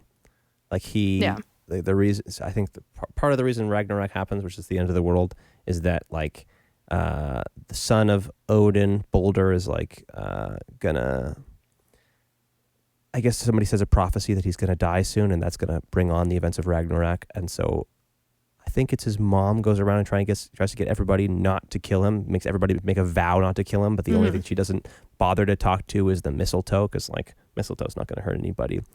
And Loki ends up like through some just kind of trickstery ways, like, I just want to mess with that, and like fools one of the blind guys in the tribe into throwing an arrow made of mistletoe at Baldur, and it kills him. Yeah. And it's like, okay, that seems pretty bad. But shouldn't have done that. Yeah, I guess so. I think a lot of what like Loki does, from what I've read and seen, is it's to call the rest of the gods out on their bullshit. Mm-hmm. He's not just doing like, oh, I'm gonna be a dick, so here you get to die now. It's kind of like you are not thinking of the other consequences, so I'm just going to show you that in the hardest way that I can possibly think of, basically. Well, I mean, it's like, so I didn't pay attention for this movie. But, we tried to have a movie night the other night and watch Princess Mononoke. I would have paid attention because it looked really cool. I just was really tired and I fell asleep. But afterwards, I woke up and they had like a quick chat about like the symbolism of the characters and stuff like that. And I was like, oh, I gotta listen to this part. Oh my gosh. So I'm gonna go back and I'm gonna watch it again. But I'm taking Connor's word for it because I think he's pretty smart about symbolism stuff. Okay. And he was talking about how like, or I guess Andrew was talking about this too, that there's like the spirit of the forest, the spirit of nature. And like people want her to just be this spirit like that brings life and like rejuvenates everything. But they don't like that she also wants to kill stuff. Yeah. And they're like, that's bad. We got to get rid of that. Yeah. But part of her character is that, and part of sort of the lesson of the movie maybe, is that you don't get life, you don't get change, you don't get movement without death. Like that's actually the way it works. And so it's like, it's not necessarily evil or good. It's just like, it's just change. Yeah. And to a certain extent, that's sort of the character of Loki as well. Definitely. And I mean, even going back to Jung, he wanted to sort of redeem, he thought that like the biggest revolution that Christianity needed to have was to redeem evil and stop thinking of it as something that like is like doesn't have a part to play. Exactly.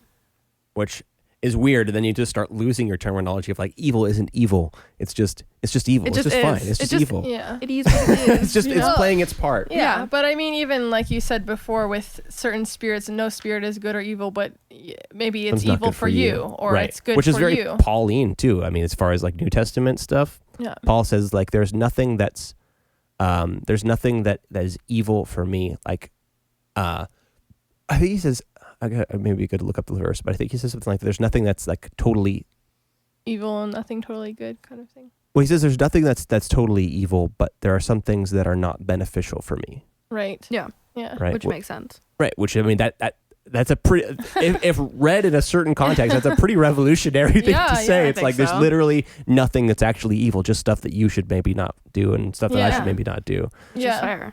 Which, I mean, that's not the way Christians talk about it. No, it's definitely not. So. I mean, I don't know if this is on topic or not, but I was learning in my philosophy class about, I can't even remember what the type of philosophy it was that I was learning about, but basically it was about the whole concept of just seeking out pleasure as that being your, like, pleasure is what you should be seeking out in life. Everything that is pleasure is good kind of thing. But then like that's basically the point of life is to have pleasure. Hedonism. I couldn't remember what it's called. But then they're saying, like, the philosophers within that were saying, well, there's still an aspect of, even though pain is bad or evil, you still need pain to get to the lasting pleasure a lot of the time. So you can't say that pleasure is always good and pain is always evil either. Right. There's still kind of like that push and pull kind of thing. Right. Which is just sort of a really sort of it's a confusing thing to say because it just mixes up your whole, like, whenever you want to sort of scientifically lay out, okay, this is the good stuff, this is the bad stuff. Like the hedonism was sort of a almost scientific-y, at least way to model life. Okay, here's the good stuff, here's the bad stuff. And the way you live life is you get away from the bad stuff and you do the good stuff. Right. But that's not the way life works. Yeah. There's I still think there's some bad stuff. Okay, well, let's talk about some bad stuff. I don't know if this is directly connected to spirituality anymore, though. It's kind of more just a moral question, right? I mean, isn't morality fundamentally spiritual? I would say so. Yeah, but it's not spooky. Well, tell me about some... Like, if you're talking about suffering with no clear purpose or benefit or positive result, that seems pretty negative and evil. Yeah. Like, when I think of torture, there's no benefit that comes as a result of the pain in the same way when you exercise. What if you're torturing, a suicide bomber and you got to tell him he's got to What if you're torturing a baby? Okay. Fair. Well, maybe don't do that. Well, but why? Why is that should evil? you? That's the then. question. Is that evil? Maybe in a human sense, yeah. Because you're technically that is functioning on a human level anyways. If you're torturing a baby, that's a human. Human violence, human to human violence. Right. But so there's other ways in which humans, or other ways in which babies could sort of experience a huge amount of pain that could be sort of part of a larger, more meaningful pattern. And it's just like, it still sucks from the perspective of the baby, but it's like, okay, you know, Like baby when- drowned, but like the land needed water. It's But again, in I this mean- case, there's times when it doesn't benefit anything directly, Yeah. and you could say it's human evil, but I feel like that's kind of, it doesn't do it justice to me. Well, I guess that also begs the question as to why is death bad? Well, let's say it's torture without death. We could. Let's say you torture without death. Okay. Then you don't even have the benefit that is death, because death provides life. You just have the torture without the... But is that evil or is it just cruel? I'd say Is cruel there a is evil. difference? Yeah. Question. I don't know. I'd if say there's they a have difference. overlap. Sure. Yeah, but you can't say sure if you don't believe it. I'm trying to get you to push back here. I don't have any pushback. That's the problem. Well, Yeah. you don't think that it's inherently evil. You just think it's human evil, right? Yeah. But you don't think human evil is Well, like, because is the that worth whole- acknowledging? Is that a thing we should care about? It's worth Because acknowledging We care when about it you're because we're here. human, but we like, oh well, that's it. Well, obviously, it still matters. It's not like It feels like it kind of okay, whatever. dismisses it. to me. LOL. Let's torture babies. But That's not what we're getting at. I guess it's because like when you think, I don't know. I had the thought and I lost it. The thought left the building. All right, well, I guess we'll torture babies then. It's all your fault, Ash. Yeah. Okay, you needed great. to have that answer. Now what are we supposed to do? But if evil exists to us, then Yes. why even bother saying it doesn't exist? I don't think it exists in the way that we think it exists. Like when you think of Well- evil, you think of it just being evil to be evil, that there's literally no purpose to it, which I guess is torturing babies with no death. Sure. It's a great metaphor. I don't know why That's a many people would horrible do that, but Well, it's not common, I don't think. I think it does happen though. I think Yeah. there's pain without the purpose of But I think most life of the that time, comes with if one human is inflicting pain on another human, they have a reason. Maybe it's not a good reason. Maybe it is. Who knows? It probably depends on the situation.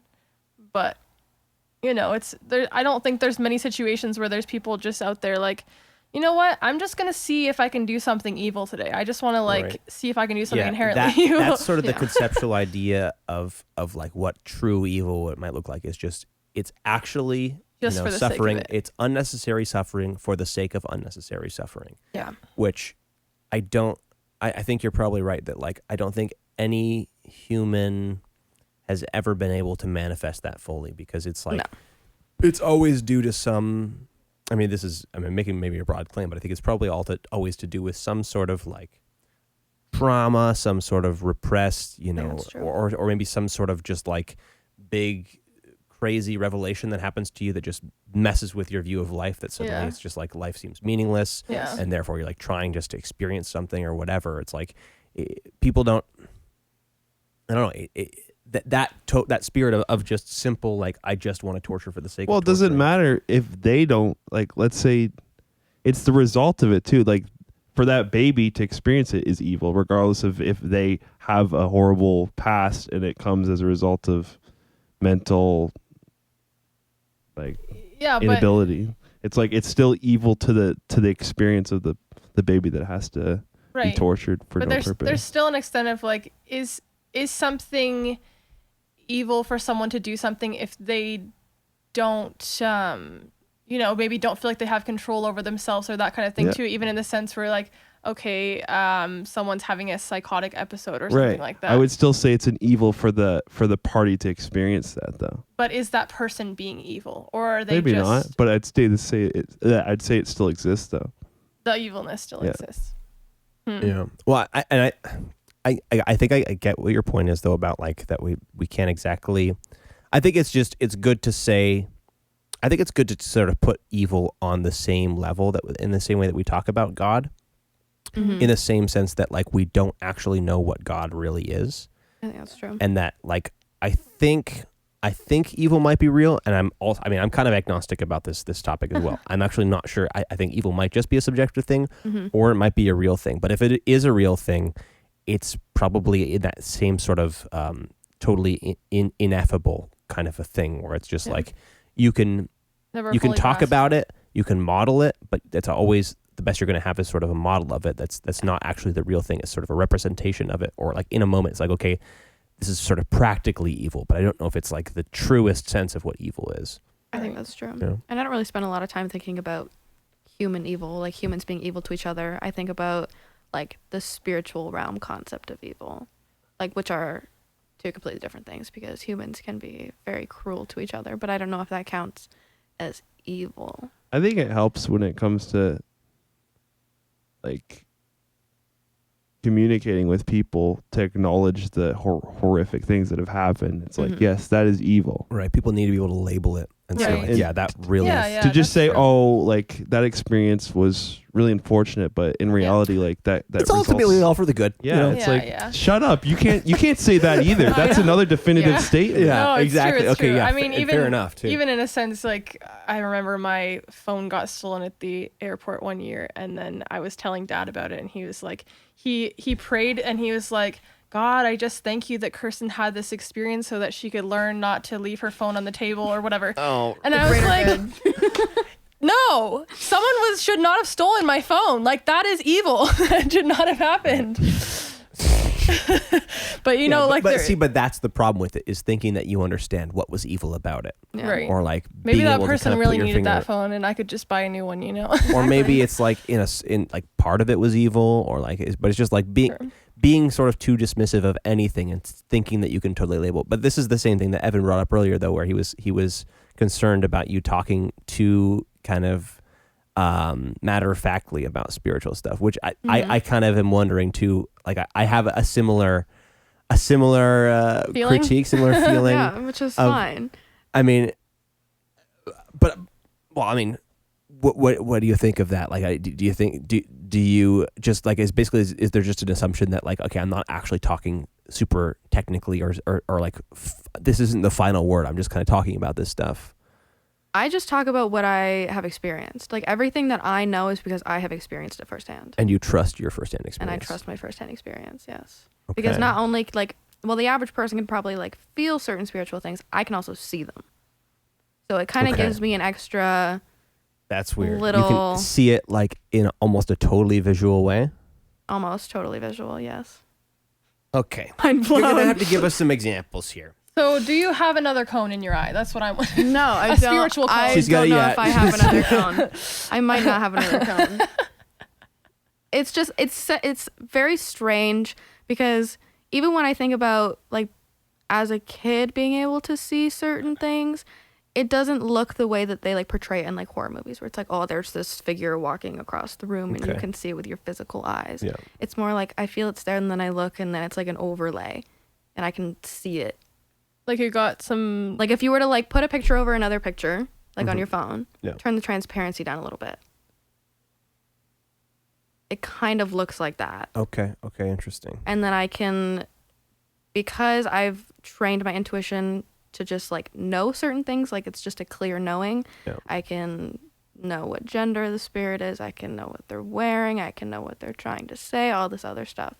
So it's kind of not only a mixture of being able to see them, but also feeling and knowing and all this other kind of stuff that bleeds into it. Okay. So, I mean, you've said that you saw like different sort of spiritual entities walking around this house.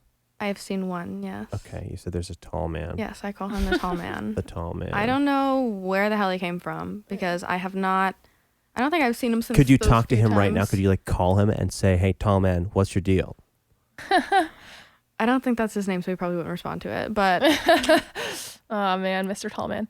I don't remember what the situation was, but there was one point where I was saying something about thinking I saw like this tall ghost. Like I was like, oh, I think there might be like a ghost in our house. Like he just seems like a really tall guy or something like that. I feel like he always like follows me up the stairs. Like I think I'm just making it up. I don't know. And you were like, Just you can just say what your reaction was to that. I don't even remember what my reaction was, but I was just like, wait a second.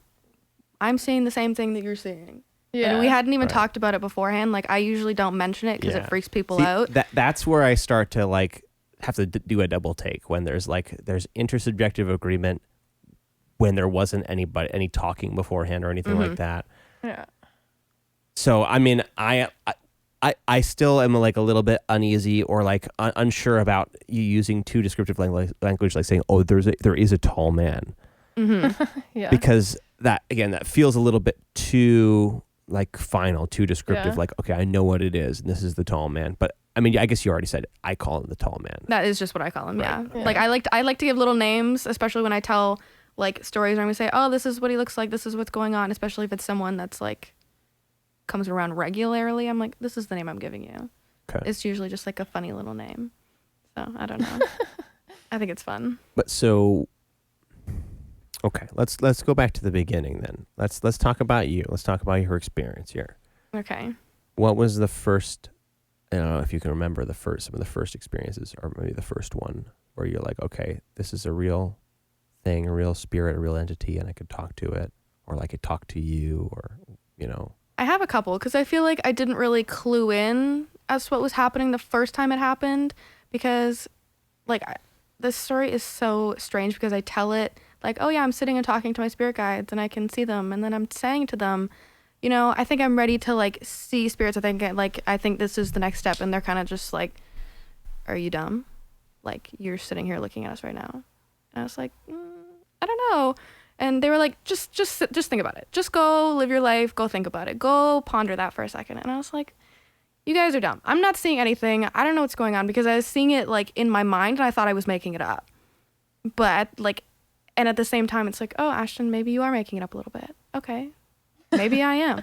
But, and then I remember It's a little that conversing with yourself. night I was standing in the mirror brushing my teeth, and the light flickered, and then somebody was standing behind me. And then I could like figure out what she looked like, and she was wearing like a white dress or whatever. And I was like, no, thank you. And then she left. And then I was like, I walked out of the bathroom and I was like, I knew it was a woman and I know what she was wearing. How would I come up with any of that if I can't see her? Like, if obviously I'm not like physically seeing her, like I could see this can, but I was like, oh my God, you guys were right. And they were like, oh my God, you finally caught up. And I was like, okay, true. And even the other story that I have is I was trying to practice talking to spirits and actually getting messages from them, because it's really difficult that you actually have to go through training. So I kind of just do it on my own to see, you know, how I've progressed a little bit on my own anyway. And the spirits that came through were, he said his name was John. He was so excited to be like, my name's John. Here I am. And I was like, no, I made that up. Like, that's such an easy name to be like, oh yeah, John pull Smith. that. John Smith, pull that out of my ass, whatever. And I was like, okay, whatever. And there was another woman, and I was like, what's your name? Whatever. And she's like, she had an accent, and it wasn't translating properly because, again, I'm not like an expert medium, so it comes through a little foggy. And she was saying like Marie or Maria, and I was like, okay, and they were just talking. And then I was telling my dad about it because I like to tell him my stories, try and convince him, be less of a skeptic. And I was like, oh yeah, I was practicing like, you know, my mediumship, and there was these two spirits that came through, and he was like, oh yeah, tell me about it. And I was like, oh, the name was John and Marie or Maria. I couldn't figure it out or whatever. And the look on his face, he was like, what the fuck did you just say? And I guess that they're related to him, and I guess me, like they're his grandparents. And I never met them, never seen a picture, never heard of them before in my life. And he was like, wait a second, like maybe this is actually real. Like, that's really scary. And I was like, good for me, I guess. I don't know. Like, I really didn't understand how it was so even relating. you were still kind of unsure about how real this stuff was. Yeah. And you said, I mean, you grew up with a certain level of participating in Catholicism as well. Yes. So you had to try to like make sense of the dissonance there. Or Yeah. like, I mean, how deeply did you like trust in what you were sort of being taught within Catholic school and, you know, going to church? I think I believed like the bulk of it anyways, of like, oh, God, and then Jesus and the Holy Spirit and that concept. And I spent like a little bit of my practice kind of translating that into what I believed. Like, oh, the Holy Spirit is just spirit. It's the same thing. And then I feel like that's kind of shifted over time too, to be like, it's just that oneness. Like God, Jesus, the Holy Spirit, like they're all kind of the same. Okay, I wanted to say, so you, how do you divide? I mean, do you think that dividing, the central identity of God into three different kind of identifiable like persons, characteristics, do you find that useful, or do you think it's just like oneness is the only really? I think it makes sense for the context that it's in, but I think for a lot of people, they get caught up in that and can't really look outside of that, and they're like, oh, anything outside of that is evil. It's like it's kind of a bit of a model. It's like, okay, you get the idea of there's three. Okay, here's the picture of God. Here's the picture of the Holy Spirit. Here's the picture of Jesus. And it was really hard for me to look outside of that for a really long time. I was like, no, everything that doesn't make sense. It doesn't fit into what I know to be true. Yeah. So I had to totally deconstruct all of that. Right. Because everything else I was experiencing was not fitting into that at all. So is there any sense of like, do you still overlay any of the things that you believe about sort of spirituality with Catholic, kind of that Catholic framing? I don't think so. Not a lot anymore. Like, I believe that Jesus was a real person, that he had some sort of connection to like some divinity or whatever, but I just kind of see them as all as like the same type of thing, but again, you're picking out specifics, saying this is what this energy is or whatever. So okay. You see all Jesus, like Father, Son, and Holy Spirit all as the same thing? Is that what you're saying? Or what did you mean by you see them all as the same thing? it's like part of the oneness. Okay. But everything is part of the oneness. Yeah. Exactly. But so do you think kind of Christians sort of arbitrarily picked out three things that are part of the nothingness? I think it makes sense as a human quantification for what God is. Like, it's easy to say God is a person that you can talk to because it makes it more relatable. Right. It makes it feel more relatable. Right. So on a human level, that obviously makes sense, or maybe has some sort of value if that's how you connect to intuition or your spirit team or whatever. Like, it does have value depending on how you're using it. But I think as kind of like a blanket, like, everybody should believe in this. I don't think that has value for every individual experience. It seems as though, to an extent, the concept of Father, Son, and Holy Spirit, like, kind of is almost like a smaller version of your belief system, in a sense where the Father would be like the oneness or whatever, like the top dog. I don't know what you want to call it. And then the Holy Spirit is kind of like your spirit guides, because that leads you and kind of shows you the way into your intuition, that kind of thing. And then Jesus is kind of like just one of us, because we're all connected to the oneness, and we're all connected to the Father. Put into words. Good job. Yeah, I mean, I think that's wonderful. Yeah, that's exactly it. But it's like, but it's. So this is the thing I find interesting, is that I feel like almost every, and also feel free. I mean, I'm offering, these aren't my drinks, but feel free to take another drink if you want to like.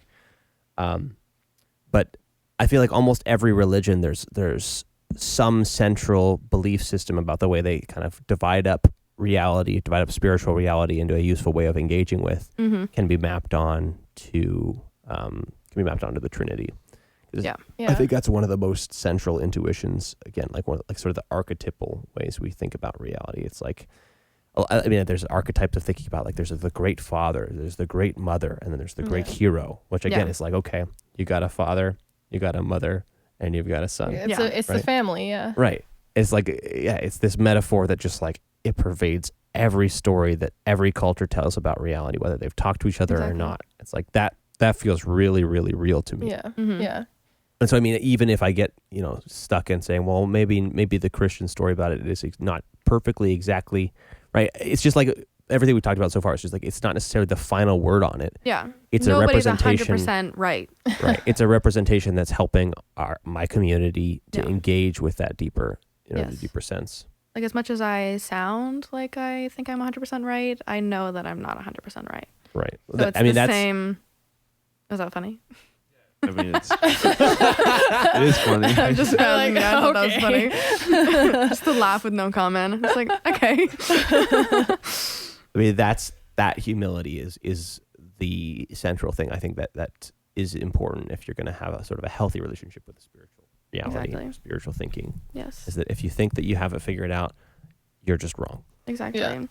I think we're always learning too. Like even like because my beliefs have changed so drastically, like constantly over the last however many years I've been doing this or whatever.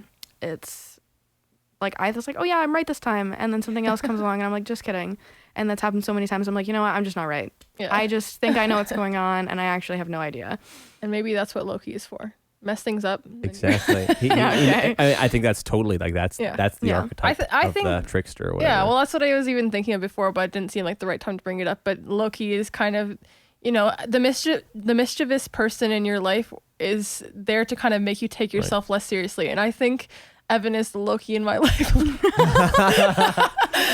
It's not a diss or a compliment. No, like I was just thinking about like when we would be playing card games and stuff, and I would have, or whatever, when I have things set up, everything perfectly. I'm just the type of person that likes to have everything set up so, and it's just all needs to be in a straight line.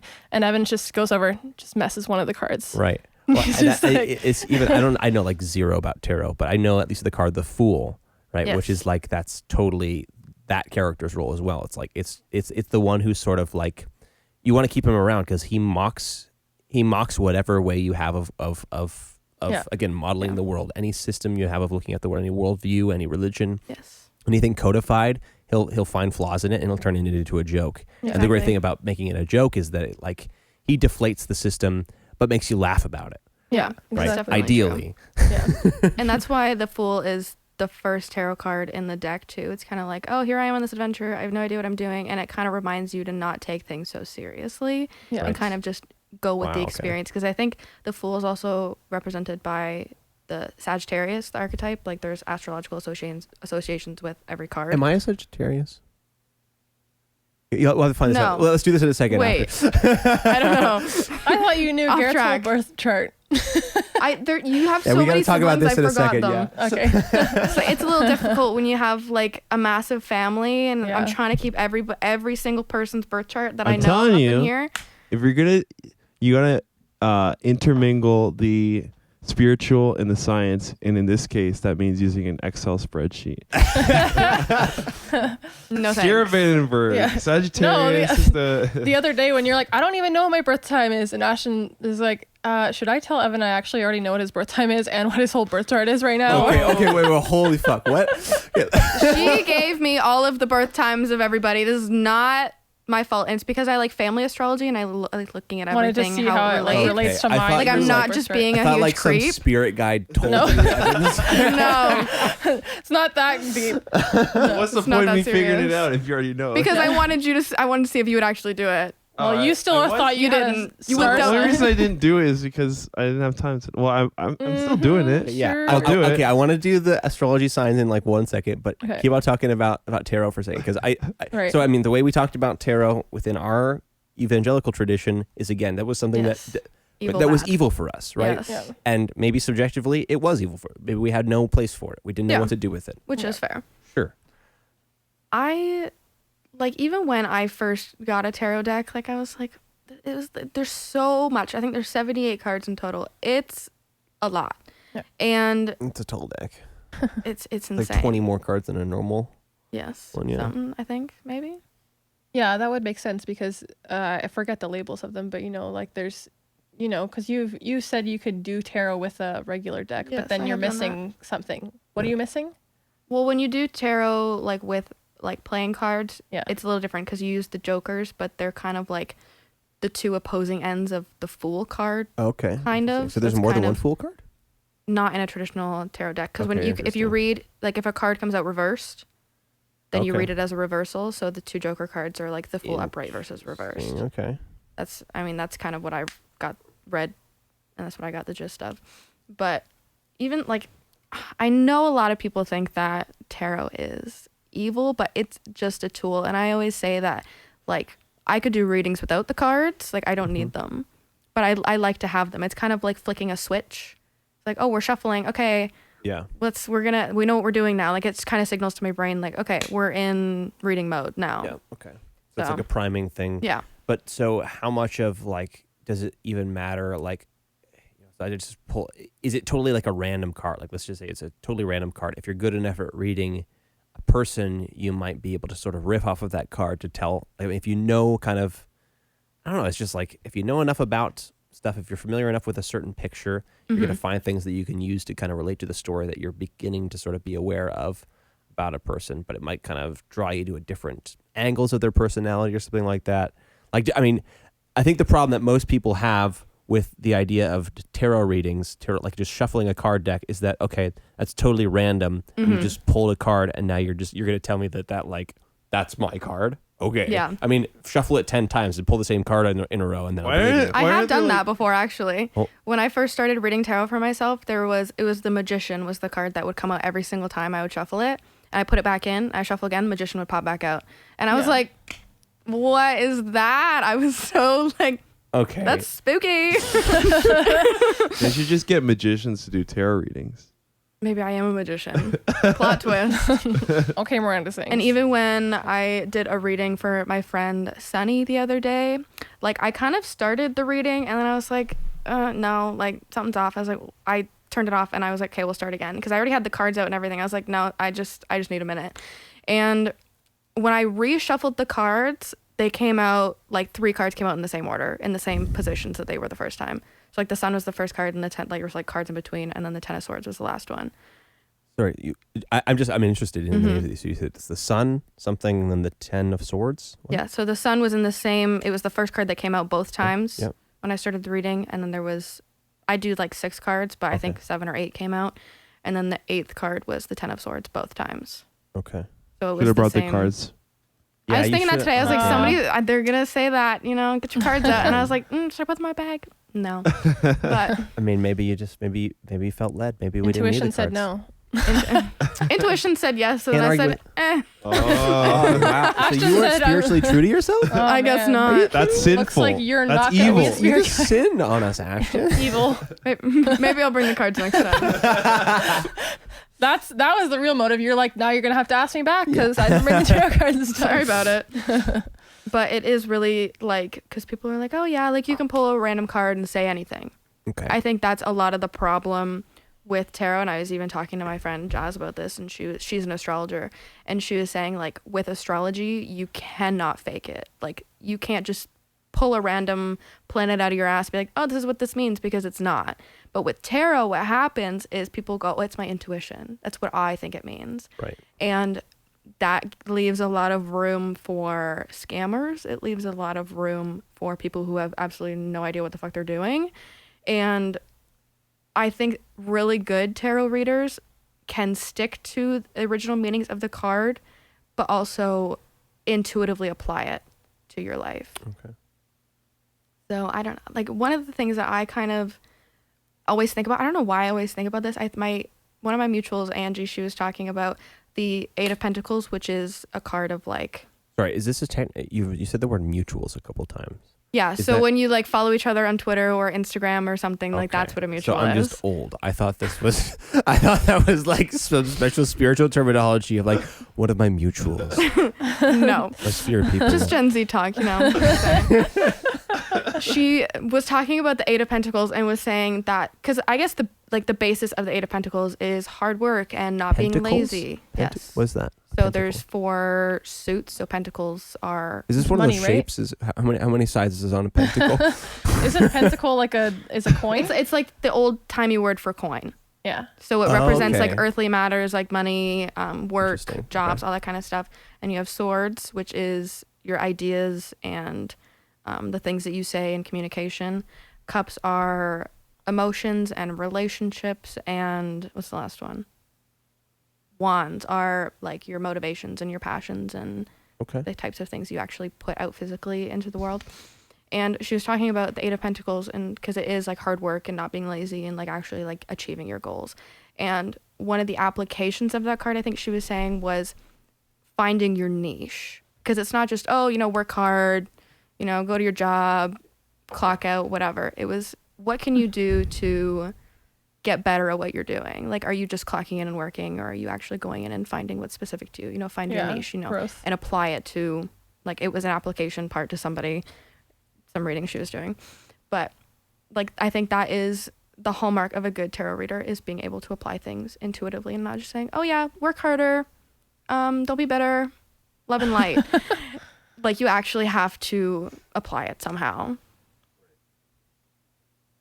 Yeah, okay, yeah. You talked about that before, the concept of you can say this is the advice that the card is giving, and then this is kind of the Practical version. yeah, because you've even said that sometimes you've gotten kind of like messages, or I don't know what how you say it, because you like when you're doing a reading, you're saying that the spirit guides are like kind of giving you like things to say, right? Or they're giving. Okay, yeah. So within that, you've said like there have been they'll give you like specific things that that person is like doing in their life that you're like, oh, this is a practical thing with something that's going on in your life that they haven't told you, but you just know intuitively. Yes. This is like a practical step you need to take in this part of your life to, you know, take this advice personally in your life in this specific scenario or whatever. Yeah. So that's how it becomes like more specific to that person. Yeah. Because even like, because there's only 78 cards, it's like, okay, you can go so far and just apply them to a person's life and say this is the basis or whatever. But because everybody's situation is so drastically different, the intuitive part is how, like, what is actually going on in your life. Like, some people, I've had people who struggle with sexuality, and that's how the cards are applying. People who struggle with figuring out what they want to do with their school or their job, and that's how the cards are applying. Yeah, and even if be about your identity. Exactly. And even if the cards aren't specifically talking about, like, even if it's not a pentacle card that's talking about a job or money or work, it can still apply in other respects, kind of like relationships or whatever else. It's again, it becomes something that, like, and maybe this is sort of a good thing, is that like you can say, okay, well, you could do all that without saying that it's really spiritual. It's just like, okay, if you're sort of, if you pay enough attention, or even if just very psychologically speaking, more Freudian, less Jungian, just if your subconscious is paying enough attention, and like you have a sort of a wise, mature enough subconscious, you might sort of make intuitive connections, again, not spiritual, but like Freudian intuitive connections that, like, you know, that you can understand what people might need to be doing in their life, or what's bothering them. Yeah.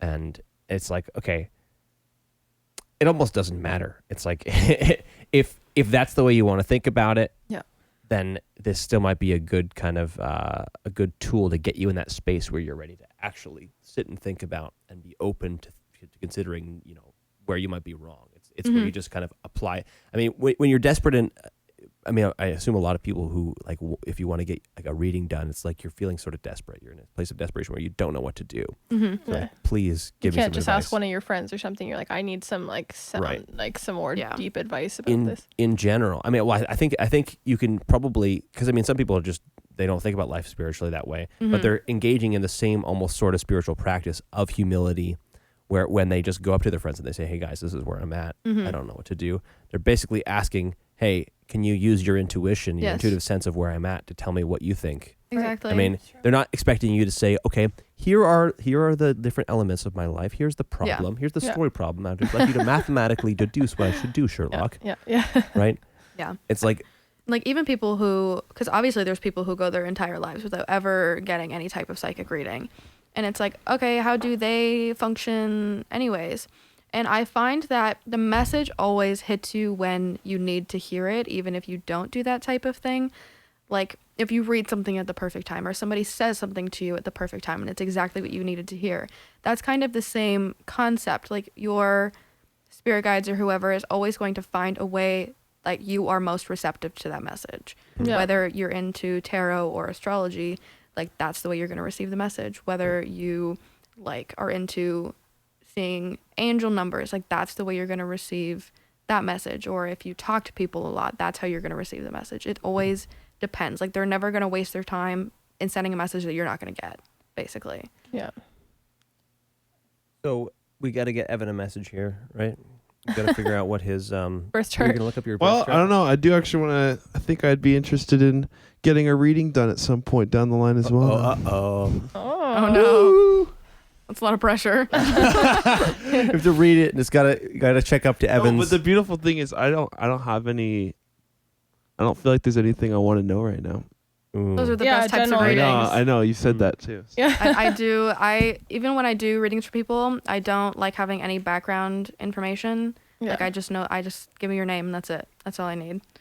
So So I don't know if this is we're gonna worth. figure out what Evan's sign is right now. You need to You know don't think it's your worth it? it's Well, sun. I just don't know. If this is going to be a It's bit of sun, a drawn moon, out and rising, yeah? process. yes, your big three. Evan Okay, so asked I didn't know this until Angie told me the other day, Yeah. but there's 2 signs. 3.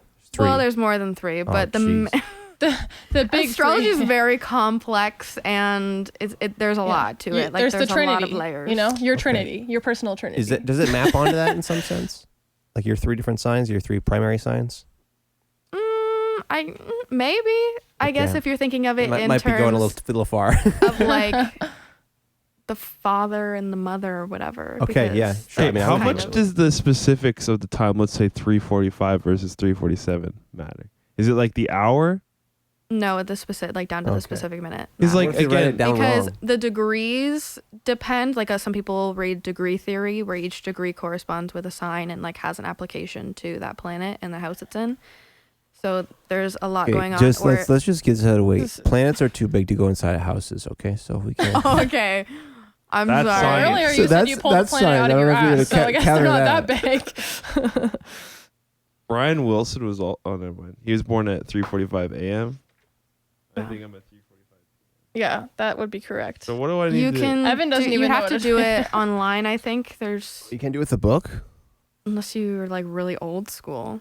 Well, can we? Okay. I mean, We this could- book here doesn't even help you figure out what your sign I is. don't know. I got that for my birthday. I think it can, but I don't think it's something that's gonna be. Okay, so, but you know what had his sign Evan's- is. You have Evan's yeah, because birth chart on your phone, They're the right? same first two. They're both Aquarius Sun, Leo Moon. Yeah, And because then- our Because birthdays of are a the week fact that apart. we're so. both born in February. Yeah. Yes. Okay. And we're both- the we're at the third beginning sign of is the one that February. has to do with like exact time you were born. Yes. Okay, It's your so rising sign. if you would outline the attributes Yeah, give us of the first two, overview then, because this is sure. already. Like And I guess- specifically like Aquarius Suns and Leo Moons. Yeah, explain that because I mean Okay. Evan and Kirsten, you know, they don't really seem like 2 peas in a pod to me. They seem, Apparently you used to be 2 peas in a pod when you were Yeah. kids. I I mean- mean, I think in some ways we are like quite similar, but then in other ways we're pretty well, opposite. Evan is a boy. Oh, wow. No, So, I mean, there's- really? I didn't know where you're going with that, but I happen to agree to that one. That's very I don't know. intriguing. I mean, Tell there's us some more. pretty basic. There's some pretty surface level differences, and then there's. I mean, I know these people very well. I grew up with them. Yeah. There's some pretty big. I mean, to some extent, this is just like a principle again of existence, where it's like, okay, if you put 2 things together, even if they're slightly different, if they exist together, sort of in partnership, even the slight differences are going to become exaggerated as their partnership sort of optimizes. Yeah. Because it's like, okay, well, you're slightly better at thinking about numbers than me, and Yeah. I'm slightly better at thinking about what we should do today. So then anytime something to do with numbers comes up, it's like, well, Right. Yeah, if you we do want to it. delegate, it might as well be you. And so then, Yeah. then Yeah. you're going to become even better with that, and I'm going to become even better with this, and then the differentiations grow. Yeah. But But I then think they also grow closer together too, like the similarities grow. As Yeah, well, I in think the sense so. that we would have like the same sense of humor at Yeah. one point, or like understanding of yeah, like, we whatever. definitely like I think that was like one of the main things. We had very similar sense of humor and stuff like that. But I think also you can have a similar I guess thing that you are drawn to or drawn away from, but you can have your different reactions depending on, you know, I don't know. I'm trying to think of an example to make it make more sense, but I don't know. I think I need a minute to think of an example. Otherwise, it's not going to make as much sense. But like, I think just in general, we have. Well, so are we just though oversimplifying what these signs even do? As far as like, I mean, obviously they have different personalities, Obviously. but it doesn't map to personality directly. There's something else What's to the it. general of an Aquarius? Yeah. First of all. I find that Aquarius suns, like sun specifically, because every like signs and different planets have different expressions. Yeah. Aquarius suns like to be the first one to do things. Aquarius as a sign is very individualistic. They're very much like tend to be trendsetters without meaning to, but Aquarius doesn't like to do anything that's popular. Yeah, like to be different. It's like basically the be unique. indie people of the zodiac signs, I guess. And I think that's common between both of you, because you even are like, oh, I would agree no, with I that. don't like to do things that are popular. I'm too cool for that. Or Yeah, whatever. I feel like that's like something that Evan and I are both drawn to. I don't know, you can speak for yourself, but I feel like I've seen that a lot with you, of just wanting to kind of like, you don't want to go with like the norms. You kind of want to do your own thing. And even if you're not intentionally doing that, I just feel like that happens often where you're like, oh, I don't really like that because that's like what everyone else is doing. Yeah, I think that's a very big thing, and it plays differently in different parts of my life. Yeah. Because I think in part of my life being like the fact that we didn't go to school, I'd like to be publicly accepted by people. Yeah. But I feel like even But going to school for me was also kind of being different because everyone in our family didn't go to school. So I was like, oh, I'm doing my own thing. And like I can appreciate difference in fashion or difference in music, but at the same time I'd like to be similar to people socially and like relatable and likable, right? And that's where your Leo moon comes in. That's why. Because all three of us have the same moon sign. I'm a Leo moon too. And I even find that that's really common with me, is I like validation, and I like when people are like, oh yeah, this thing that you're doing, that's great. Even if it's not like something that's like, I'm not trying to be accepted. It's just like little, like, it's just comforting to be with people when people are like, yeah, I think that's great. I think it's the best when you're not trying, or when you're just trying to do something that feels like most gratifying to who you are, and then someone's like, oh, I really like that. You're like, yes, I wasn't even trying, and like this person still liked me. Yeah. But I feel like the way you're describing this stuff is a very relatable human description of just like very Obviously. common human. Because I mean, you're describing them, and I'm like, I feel that. Yeah. No, but Like- you're not an Aquarius kid. Yeah, but Oh, he I'm is a not? Leo something, isn't he? Or no? I don't even remember. I don't You said remember. a No, lot of- not in the big Second. three. No. Oh, no, okay. Because I I don't know mean, about the rest of but I it. mean, there's also like there's a total counter. Like I mean, I can tell you a totally different story about Kirsten and Evan as well. Like I mean, growing up, Kirsten was very, very much not a person that likes to stand out. Very much a Yes. pleaser and somebody who doesn't want to kind of get in the way of things. Mm-hmm. You Yeah. were not very outspoken. You were very just. I mean, as a kid, I mean, you just described it as sort of just very sweet, very like, Yeah. and sweetness. It's not like sweetness is a bad thing or a good. Yeah. I mean, that's sort of the positive attribute of not being Yeah. not being so much of an individual. It's just being somebody who like Yeah. sort of is a nice sort of host to other people. Yes. Yeah. And to some extent, I mean, I see that kind Doesn't of disrupt the peace. right. Yeah, exactly. Somebody doesn't disrupt the peace. I think in adult life, that's less of a noticeable trait in you. Yeah. You're a lot more kind of willing to just kind of say what nobody else is saying, or like Yeah. not care what anybody else has to say. Yeah. But I mean I don't know if it has a difference between when you're growing up and when you're a kid. I think that the way that I was as a kid wasn't really my actual personality, though. It was more me covering up my personality because I felt like there was already too many other personalities at play and too many big personalities at play, that I felt like it would just Because you came to the game it would too late. yeah I You're felt kid almost number like 5, being quiet 4? made me stand out more because there was so much going on already. Yeah. So that was kind of a way of Okay. being, but in the end I really would rather have been. But I mean, I feel like if you're a real Aquarius, you just wouldn't give a shit. You still just speak your mind. Well, it depends on the rest of the chart. That's also the problem, is when you, like, obviously I'm simplifying an entire complex birth chart. Yeah. Like, there is the expression of all those planets in different houses because you have different rising signs and you were obviously born how many years apart. And, like, there's the degrees that are, like, at play too. And, like, the aspects to other planets that are going on in the chart. Like, there are so many layers to it that the simplification of like pop astrology, like even I'm demonstrating pop astrology by just talking about the big three, like it obviously has some sort of application, but not to the specifics that it might if you actually had your birth chart read. Yeah, Okay. that's very true. When you read my whole birth chart to me, it was very Was Well, like a because lot more we hadn't detailed, even really relatable? talked to each other yet. We just talked on Instagram a little bit, and you were like, "Oh, I just want," like, we were Can I talking read your about. birth chart? Yeah, it was pretty much immediate because I was just like, "Oh, what is all this like tarot and astrology and everything? Like, what is this whole?" Because you had a different like Instagram account for all of that, and I Yeah. was like, "What is that?" And you're like, "Oh, like I'll show you."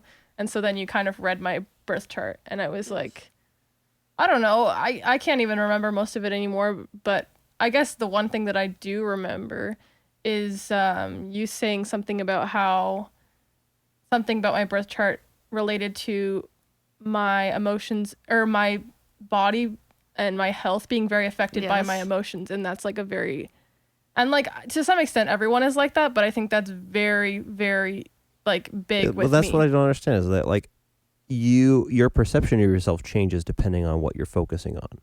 Mm-hmm. Right? Like if somebody tells you a story about yourself and if they're a good storyteller, you can identify with that story enough that like that really does become who you are. Like that's how you begin to perceive yourself, and Yeah. you begin to embody that story because it's Yeah. like that was you told me in such a way that you actually pulled me right into being that.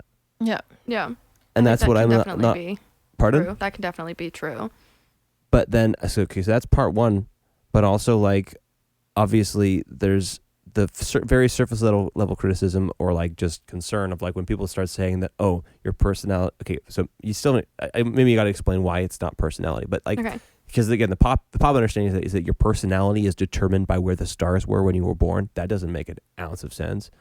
Yeah, no, I think I can definitely agree with that to an extent. Your environment obviously has a lot to do with the type of person that you become, and like two people with the same birth chart can be two completely different people. Like even if you take the birth charts of twins, for example, like they're maybe born minutes apart, so they have the same signs almost in the exact same way, but they are completely different people. And it's because the way that you internalize things can maybe be a little bit different. So like even if,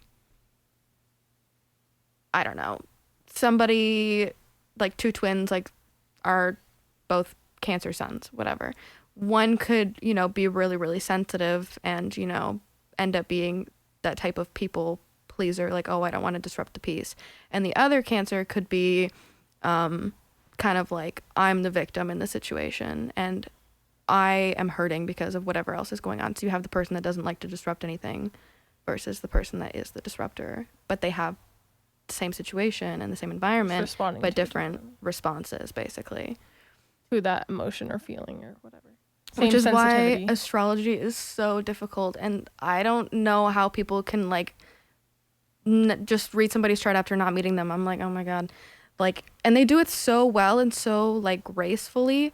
And I'm like, how the hell do you do that? Because, yeah, to an extent, you can explain why people are the way that they are. But there's always going to be some sort of gap. But they somehow find a way to fill it. Which is so, like, I don't even really fully understand it because I'm not an astrologer. I just think astrology is really interesting, and I feel like I know more than the average person about astrology. Sure. But there is just so much going on. Yeah. Okay, so final test here. Can you figure out my signs and tell me something about me and tell me in such a way? Okay, I'm gonna try, Oh my I'm gonna God. try and be Oh my open. I'm gonna God. try and be humble. Try and be the fool here. Yeah. Try not to take things too seriously. But I don't know. I want to just see how whatever you might have to say. I mean, just again, you've already qualified yourself that you're not an expert astrologer. That's Yes. fine. We're not gonna I be am we're not gonna not. be freaking iron fisted on you. Okay, thank God. But okay, so what do I need to tell you in order for you to tell me what my astrology shit is? I feel like I only know, like, the big three. Like, I can't picture the birth chart in my mind. I can't Yeah. even picture yours in my mind, honestly. Like, Yeah. there's so many up here. You have to look it up in order to do it, or Yeah, your phone is on downstairs. I Yeah, think my you phone have is dying it. Oh, okay. downstairs. okay. So, Well, I no guess. excuses. We got a phone. Yeah, for could you look at it We on can the, provide a on phone. the website and look at Garrett's birth chart? yeah, I could. But I mean, I mean, even, first, are you comfortable doing this right Yeah, now? sure. Okay. All right. God. even when you were kind of telling me about my birth chart, I was like, even if this stuff isn't like 100% true, I appreciate it in the same sense that I even appreciate like personality tests and all the kinds of things and talking about them, because it just is a tool to have a more deep conversation about, who you are, why you think the way you do, what are your motivations, all of that kind of stuff. It's Any chance for self-reflection about who you are and and it can just be to a really understand general other thing. people in a greater depth too, because there's so much of the time where I think there's a part of communication in relationships where you can't just talk about what you did and what you need to work on. You need to talk about like, what is the actual depth of that, and can you figure that out so that I can also know that, to help your partner or your friends work through things together and be like, okay, this thing that you do really hurts me, but like to you it's like a protective mechanism or whatever. Like if you can go into that depth and figure out why people are doing what they're doing and all of that, it helps you to build deeper bonds and all of that. you got it that quick? Yeah, I just logged into my thing and it was there. So Yeah. So there is secretly, there's a website where all the Yeah. But you astrologers, can't know about that. they secretly, okay. You don't have to No, log in. anybody So it is can a log onto conspiracy this after website, all. right? it is not a conspiracy. It's a cult. Okay, so what do you need to know? Oh, you already have it. I already have it. Yeah. Oh, shit. I How already do you had it have saved. Because it's like I have an astro.com account, so every birth chart I've ever looked You at, put me in here already? I Yeah. have everybody in here. Yeah. So creepy. We looked at your baby book like when we first started dating. Sorry, Gary, I routed you. Yeah, okay. I'm a She little. ratted all I of didn't you out, consent okay? to this, so I'm a You little. literally been violated. Yeah. They know more about you I'm than sorry, you know about actually yourself. that never happened. Remember that Cut it from time the when you were record. 7 and you looked at like that girl in a bikini? Shit, you know about that? I do now. Didn't you know you're not supposed to look at girls in bikinis? That's That's illegal. actually evil. Okay. Okay. What's going on here? Because that's just the cancer coming out in me. I'm a crab, crabs on the beach. I am a looking lot- Cancer. Don't offend me. No, I'm just kidding. what is Garrett? Starting off Garrett from the is- highest level. A Capricorn sun. Is it I'm a unicorn? Capricorn? Capricorn? Capri sun? I'm just being dumb. I know. Capricorn, Capricorn sun. You have a Gemini moon Okay. and a Sagittarius rising. And Okay. I feel like I see the Gemini moon with you more than anything just because you're always doing something. You're Okay. always learning. Every time I feel like I talk to you, you're like, oh, I learned this new thing, or here's this really in-depth thing that I'm thinking about. And then it just keeps going, like it never ends. And at Gemini, as an archetype, is like always trying to find knowledge or just being curious about life and trying to find that type of understanding. But I find that even the Gemini Sagittarius axis, Geminis are more book focused and like structurally learning focused, while Sagittarius is like, I'm going to go out and experience it myself. Like that's kind of the Experiential difference. So what does it mean that I have the one in the one house and one in the other? So, or you said like I'm Gemini and Sagittarius. Sagittarius is the third one. It's the axis, so they're like opposing signs. And so I guess that would kind of be, no, it's not. Just kidding. The degrees are off. So as a Sagittarius rising, I guess that kind of plays off of your Gemini moon as to like your approach to, I guess, life in general is you have like an open sense of like, I'm open to learning anything or hearing what you have to say. And you're not just going to be like, that's fucking wrong. Like you have that type of thing where it's like, I want to hear everybody out and I want to learn everybody's experiences. And obviously that is true because you said that to me earlier and here I am and I have the exact opposite experiences that maybe you have or that you've experienced. Like that's right. totally completely different. And even like the Capricorn sun, I find Capricorns like to feel accomplished more than the average person. Like with a Gemini moon and you like to, know and understand, the Capricorn is what keeps you constantly working towards that. And it's like you always have something going. You always have some sort of project going. You're always implementing that knowledge. You're not just like, oh, here's this useless knowledge. I'm actually going to use it towards my life and actually use it to better myself in some sort of way. Because it's also in the first house, which is your like identity and behavior. Mm-hmm. So your knowledge kind of and the way that you work influences who you are. Like that is kind of who you are at Like a your knowledge baseline. knowledge is part of your identity. Is that what you're saying or no? Yeah, kind of, basically.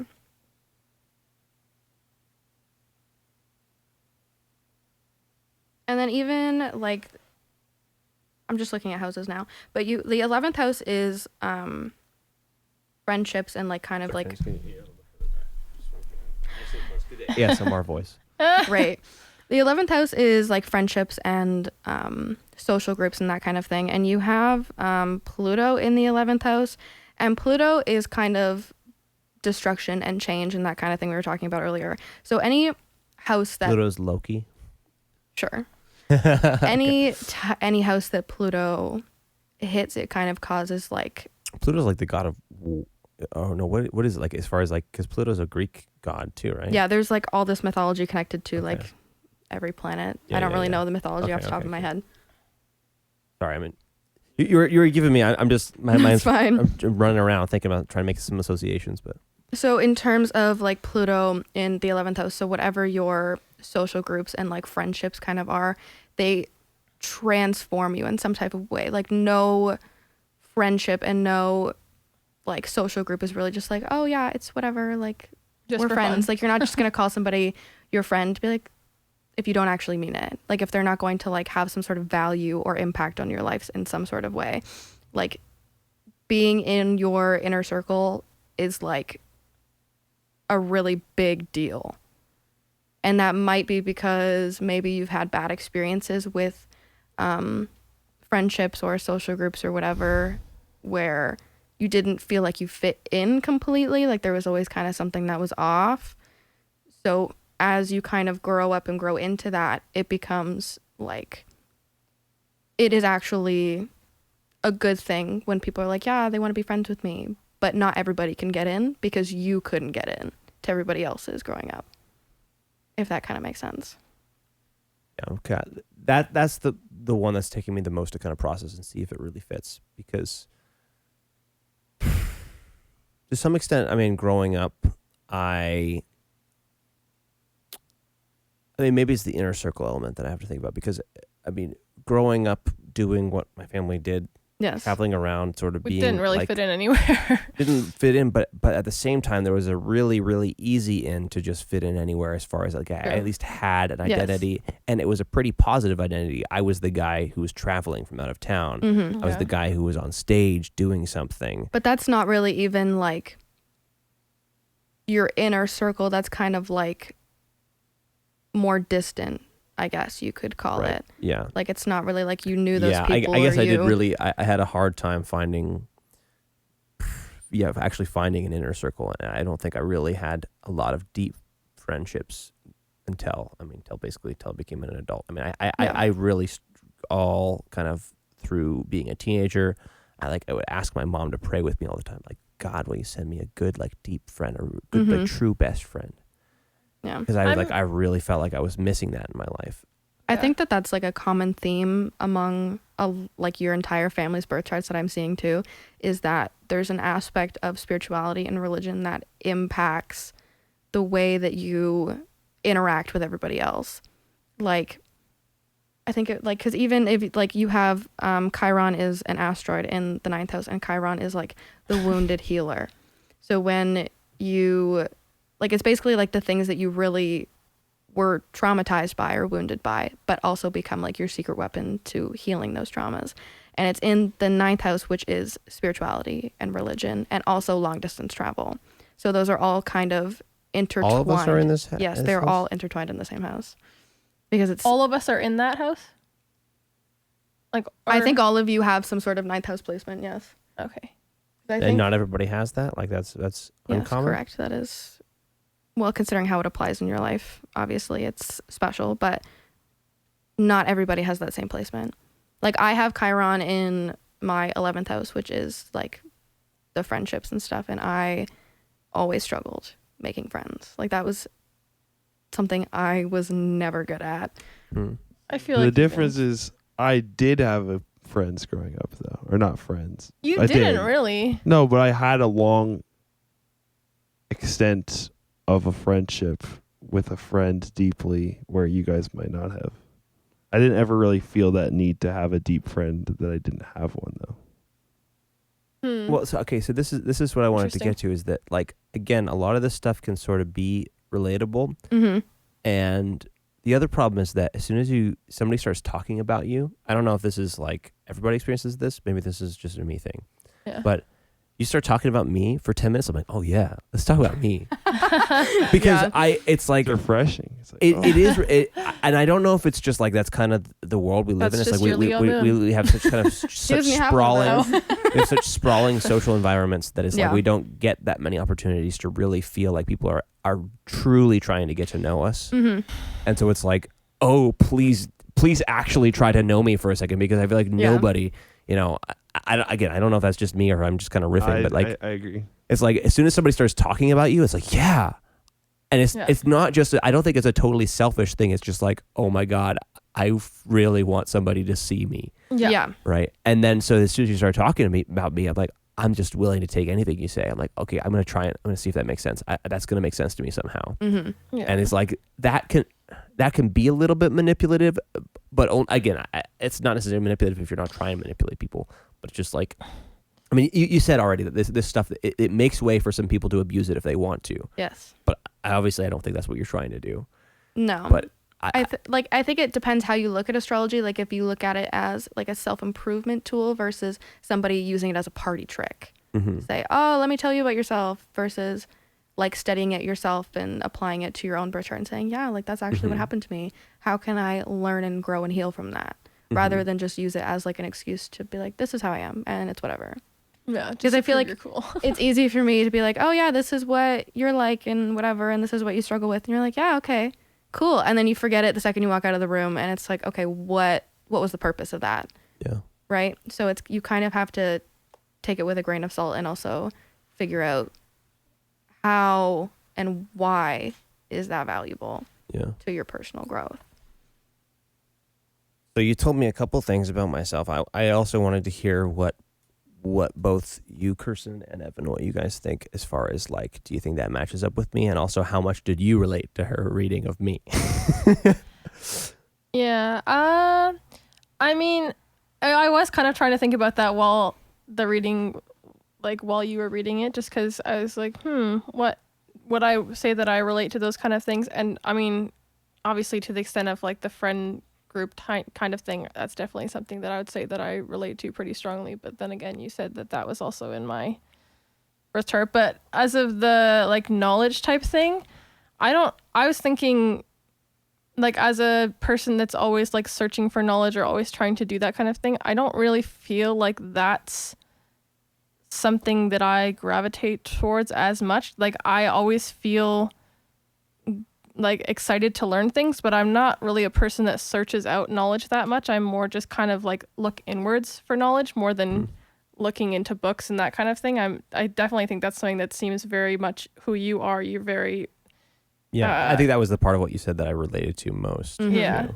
I think it's so like apparent. Like I think people's moon signs are something that is just, they project so easily, because it's kind of like, especially when like you kind of get comfortable with like a group of people and you're kind of more comfortable being yourself, you kind of start to show your moon sign a little bit more than you might like just in a random public setting or whatever. So that's like, even like, I don't know, like you do music, you do this podcast, you read more books than I've probably ever read in my lifetime, and they're not even like easy little books. They're like, I read about Carl Jung and Freud, and I'm like, I don't even want to read those books for school, but you do that for fun. And it's kind of like, it's just interesting to see how people's signs apply in their everyday life. Even when I'm not like reading, it's just like, there it is. Like I can just see it. But the second, so I mean, that was, which sign was that? That was my moon sign. That was Gemini moon. Gemini. Okay. Yeah. And it's a G. Garrett. Wow. See, now you're reading into it though. That's Superstitious. yeah, that's actually But only for the people that have Sagittarius names part- that start with G are Geminis. So I forgot what you said about the Sagittarius part, but I felt like that part was a little bit more, again, a little bit more general, and like a lot of people kind of relate to that. experience. I find even like the way that I think about rising signs is it kind of like affects the way that you like physically look. Like Sagittarius risings, because Chloe's also a Sagittarius rising, where they look like you just have like slimmer features. Like even if you're not like traditionally slim, like your features are just more slim. Like they just have that Lanky. thinness, lankiness to them. Because my friend Chloe's the exact same way. Right. So Like- Evan's not a Sagittarius? No, he's a Cancer rising. Right. What is that? So because Big Cancer, buff man. He's a big boy. No, but I was I'm just I, kidding. like, I don't It know. tells you about their appearance? Oh, that's yes. That's pretty dangerous in the Controversial. sense that Yes, there is some controversy around rising signs because a lot of people, like especially white astrologers who write those types of things, they're like, oh, it's like this is how everybody looks, and it's like those are European beauty standards. Obviously, like there is some leeway Right. considering rising signs, and I'm probably not like Yeah. portraying it Yeah. perfectly because Some black I don't guys know like everything. my birth chart says that I have pale skin, so I'm not seeing Some astrologers will literally write that in books, like, oh, if you have this rising sign, you have like paler skin. I'm like, what? Like that? Do you think before you speak? I don't know. Maybe it's a pale or something black. pale black. You know, it's kind of a Sure. grayish. Okay. But Cancer risings, because Cancer is ruled by the moon, tend to have like rounder features. My dad is also a Cancer rising, and he's got like a rounder face or like rounder features. Just wait, is that me? yes, that's you. Oh. Oh, He's I like, do have round cool. features. Yeah, you got some nice round shoulders. Trying to figure out what a circle is again. It's great. Yeah, a circle We're has back to shapes. infinite sides, by the way, in case you're trying to remember how many sides a circle has. But I did that one. But I thought it had 0 sides, so I was 100% wrong. Oh well, my it's gosh. it's sort of the same almost. Well, what is rounder features? That means your face, or what is a feature? Yeah, I would say mostly the face, probably. So Alright. could you be less spiritually true to yourself by like having plastic surgery and making yourself not look Exactly. the way that your sign says you should look? That's debatable. I don't know. Honestly, I It's too deep Exactly. of a cut. don't. Debate. God, had a long day. Okay. Okay. I don't think that that's like entirely true, because then again, astrology isn't like a spiritual thing. I think it's more mathematical than anything. Like the more that you learn about it and the more you study it, it's like, why am I doing math right now? Like I don't even like math. Like I was so terrible at math like all of high school, and then I got into astrology and I was like, maybe I do like math. I know so many of these subjects just are not interesting because they're not in context. That's Yeah. true. It's like when you're given a tool and not something to do with it. It's like, Yeah. why are you giving me this? Yeah. Exactly. Like, Teach me how to do my taxes. I True. could not stomach. I couldn't get any history to stick when I was in high Yeah. school Mm-hmm. because why are you just telling me about events? You don't care about this, Yeah. right? But as I've started to just like read and try to like just draw into certain stories, or like try to maybe understand like get a picture of like the story of the world and how we got where we are, then I'm like having all these characters. It's like this guy said this, but then somebody else said this, kind of riffing on that or responding to it. And then I want to understand the historical context of that. It's like suddenly this whole picture of the world starts sprawling out, and I can actually remember, like sometimes I can remember dates. I can remember historical events that Yeah. surround different, stories, different myths, different important things that happen, because now it actually relates to me and what I'm trying to do. It's like, Yeah, Right. that's true. don't stop trying to. Okay, there's my critique of public education. Yeah. Stop teaching us shit that doesn't matter. Teach us astrology. No, I'm just kidding.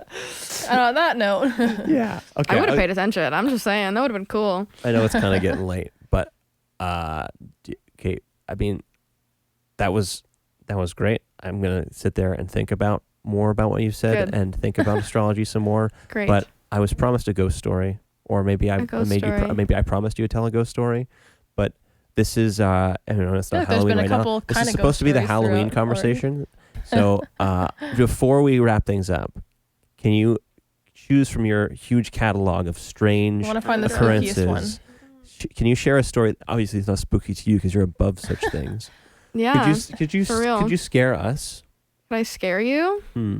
I don't know. I gotta think about a good one now.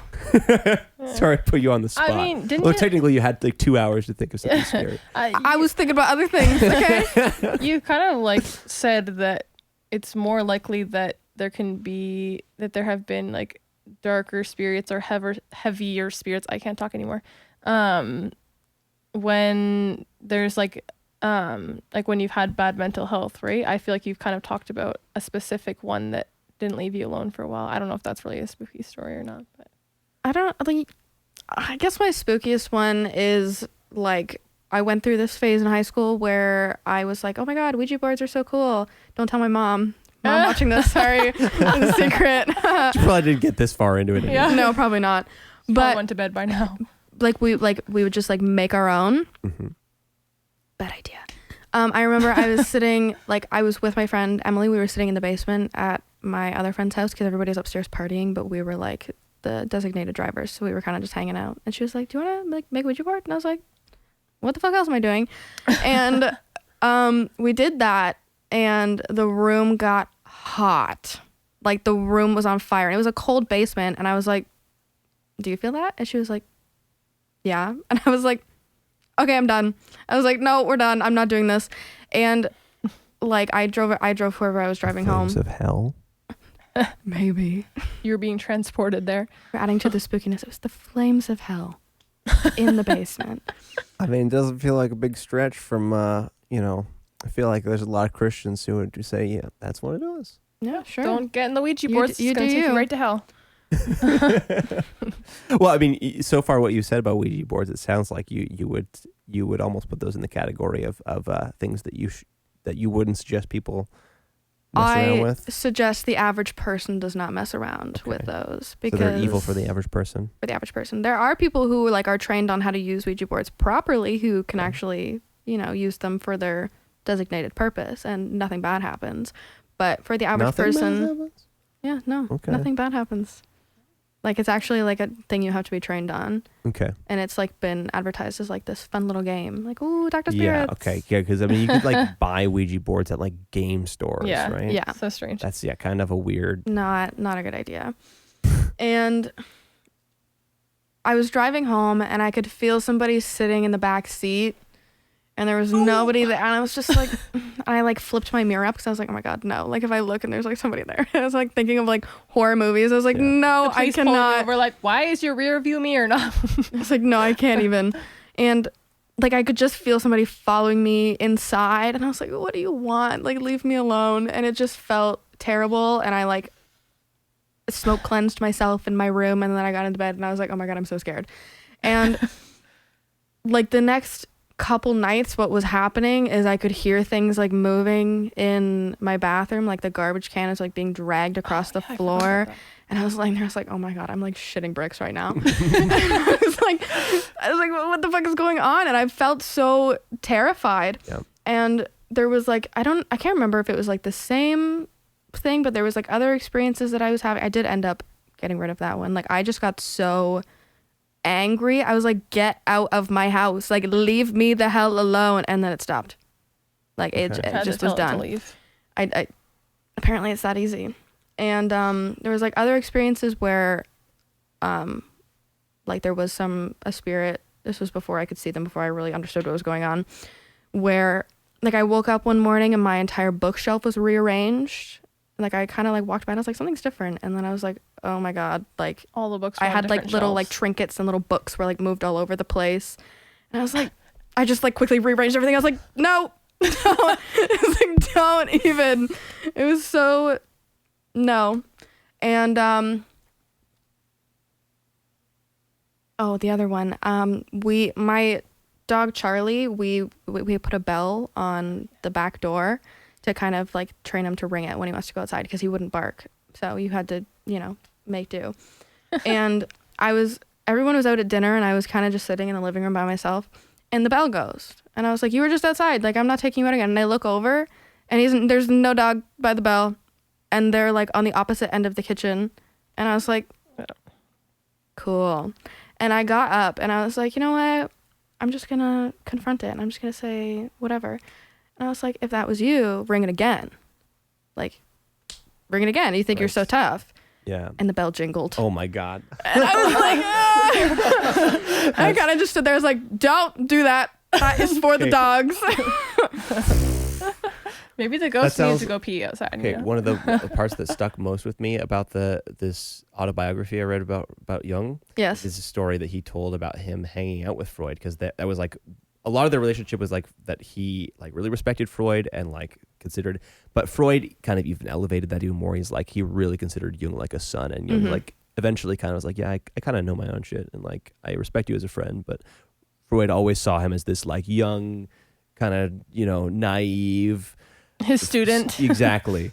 But the stuff that really frustrated or like most confused, there's one incident anyways that really messed with Freud, because they're standing by a bookshelf or something like that, and they hear a big bang in the other room, right as Jung is trying to sort of explain this kind of this realm that's kind of the sublime realm. It's like the unconscious realm of like things, and Freud's just trying to kind of dismiss it and say it's just psychological.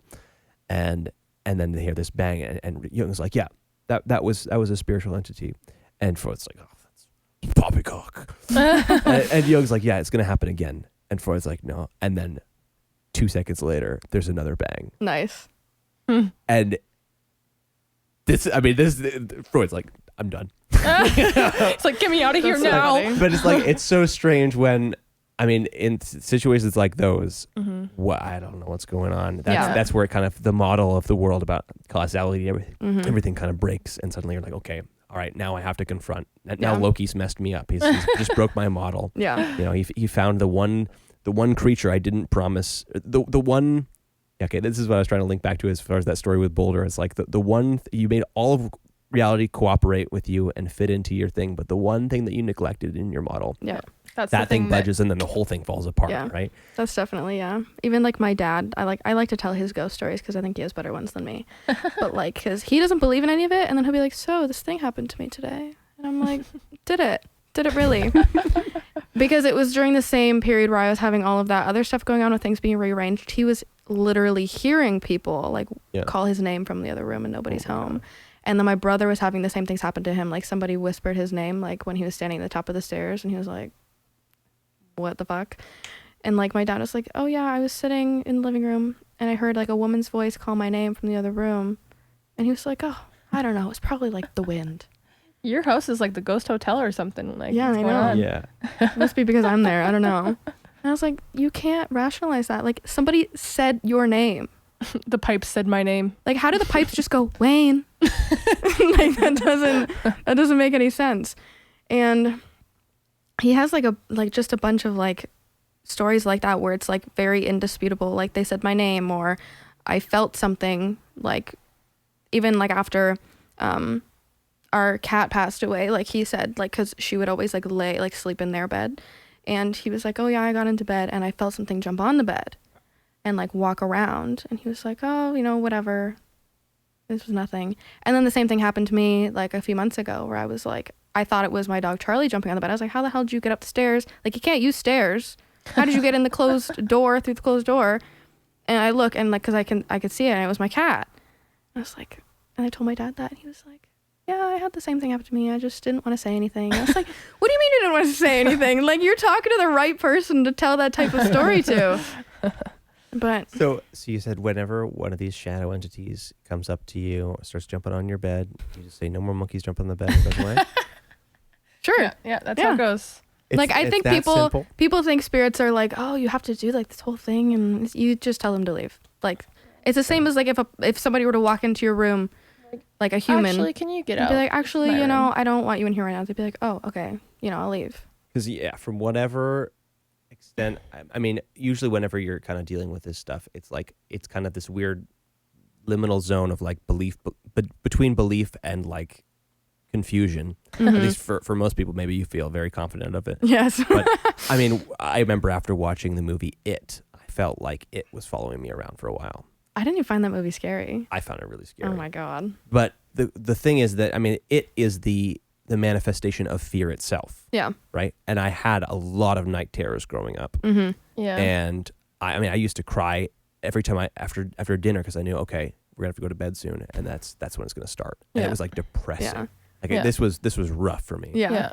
And so I guess maybe to some extent I just had all this sort of like fear that I hadn't dealt with. Mm-hmm. And so that movie made me engage with sort of, I would really call it the spirit of fear in a very real way. Yeah. Where, I mean, and visually I had now an icon to kind of represent it. Like, I mean, that's what it looks like. That's what fear looks like. Yeah. And it would follow me around. And until I figured out how to like basically do what you said, and basically just say, sorry, you're not gonna control me. Yeah. You gotta go away. And I mean, I had to sit there and say that out loud. And I don't know on what level sort of this sort of spiritual causality is happening, or if it's just like me, sort of, I needed to say it out loud so that way, you know, I can believe that this is what's happening, or like because it needs to hear it, or like even if it hears or anything like that, I don't know. But it's just like, I mean, this is a very Christian, at least evangelical tradition wise. There's a lot of people I know who like will pray and will cast out spirits. They'll go around and they'll talk and say, hey, you know, this is the spirit of this, and in the name of Jesus, I command that spirit to leave right now. And I remember doing that a lot, like walking around this house, especially when I was alone. When the family was gone, I would walk around into different rooms, and I would feel like a really sense of like, it just feels bad in here. And I still don't. I'm still a little bit kind of agnostic about exactly what that is about. But I think the spiritual language is really useful, because it was useful to me in those situations. I sat there and I prayed. I said, like, you know, I said, in the name of Jesus, go away. And that was the way I was taught to talk about. That's the way it made sense to me. And, you know, and this stuff left, right? Sometimes it took a long time of like repeatedly saying, you know, you're not allowed in here. Yeah. And sometimes it takes a couple and they're like, oh, fine, I'll leave. Even, I was going to say, even to an extent, like, I feel like I don't really know if I believe in spirits half the time. Like, I'm like, I don't really know if that's real. But it feels like, sometimes I'll be like, oh, I feel like there's a spirit in this room or whatever. And like, it scares me.